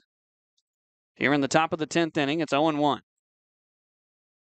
John Witt will be back out for the bottom of the 10th, it appears. Nobody even down in the Yakima Valley bullpen. 0-1. High and away to Malachi. 1 ball and 1 strike. Hallam so far tonight has walked 1. Actually, he has walked 2, but he's also struck out 2. The infield continues to play in. They're going to cut down anything at home first. Bases loaded. 1-1. Malachi, wave and a foul tip into the mitt. It is now 1-2. Emery Henderson had the walk-off single back on Thursday night in the bottom of the 10th inning. Here on the road, the Pippins need to score and then hang a 0. First extra inning games on the road this summer for Yakima Valley. 1 ball, 2 strikes. Pitch from Hallam. Called strike 3 on the outer black, and that might have been an expansion from Taylor Schneider. There's 2 away. The 2-seam fastball had some run back towards the outer part of the plate. It'll be up to Abel Ramos to try to get any of these runs across. Luis Garcia sacrificed 2 runners into scoring position. That set up first base open for Daichi Furuhata. He was intentionally walked. Now Malachi striking out looking. Ramos, 0 for 4 today, takes a first pitch strike right over the heart of the dish. Ramos been doing the catching all night, has not been too thrilled with the strike zone when he's been in the batter's box. The count 0-1, bags full of Pippins, 5-5 the score. 0-1, Ramos, a line drive. This is down on the ground. The flip to second is in time, though, as the forced play was anywhere. Owens to win, and the side is retired without Yakima Valley scoring a run. Ramos hit it hard, but he hit it right at Owens. It'll be up to John Witt to keep the runners at bay when we get to the bottom of the 10th. 5-5 here in Walla Walla.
Bottom of the 10th inning here at Borleske Stadium. John Witt finishing his warm-up pitches. The scores from around the West Coast League tonight. Marion leading Edmonton 9-4. Top of the 9th in Edmonton. Top of the 9th in Ridgefield. Portland 12-7 over the Raptors. Bottom of the 9th in Kamloops. Victoria leads at 13-3. Final in Springfield. The Drifters beat the Knights 11-0. Final in 7 innings in Nanaimo. 10-1 Night Owls over the Bend Elks. Top of the 8th in Bellingham. Bells lead it over the Lefties 8-2. And in Wenatchee, the Falcons lead at 5-2 in the bottom of the 9th over the Apple Sox. We're here in the bottom of the 10th. It's 2, 3, and 4 due up for Walla Walla with 2 ghost runners and a near impossible task for John Witt to have to overcome. Said that on Thursday, he overcame it. The 2 ghost runners did not come across to score. Now it's crucial because any run that scores for Walla Walla ends this ball game. First, it's Trevor T., who is 0 for 2 today with 2 walks drawn. Spin back towards second, and it'll be safe out there as Furuhata doesn't even apply a tag to Austin Owens. Trevor T, fly out, strikeout, walk, walk. Not in that order. We have not seen T square on the one pitch he was supposed to see. He does not square. First pitch from Witt, a strike right at the knees. So the Sweets so far not using the strategy imposed by the Pippins to try to get the runners in scoring position. You got Sam Kane, who's left the yard tonight, and Royce Hale, who's 1 for 4, due up. Mendoza wheeling around the second base runner. Here's a ground ball over towards third. Daichi, no, this is Almeida. He throws it into right field, turning around third, and coming home is Austin Owens, and the Sweets have walked it off. An errant throw by Derek Almeida, as it would have been a perfect double play. And Trevor T puts the ball in play, and John Witt going to be tagged with the loss. Hard for Lightning to strike twice. Walla Walla chases Trevor T all the way over the outfield fence as if they've won the World Series. They go clear out to the short porch, and they've disappeared out beyond the right field wall. A little bit excessive for the middle of the season, but hey, it's a walk-off winner, and Yakima Valley has dropped this series on the road. Final score tonight, Walla Walla 6, Yakima Valley 5. The Sweets still have not returned to the field. The Pippins are going to have a quick chat, and we're going to sign off as this game gets done in under 3 hours. Can you believe that? An extra inning game finishes in 2 hours and 58 minutes.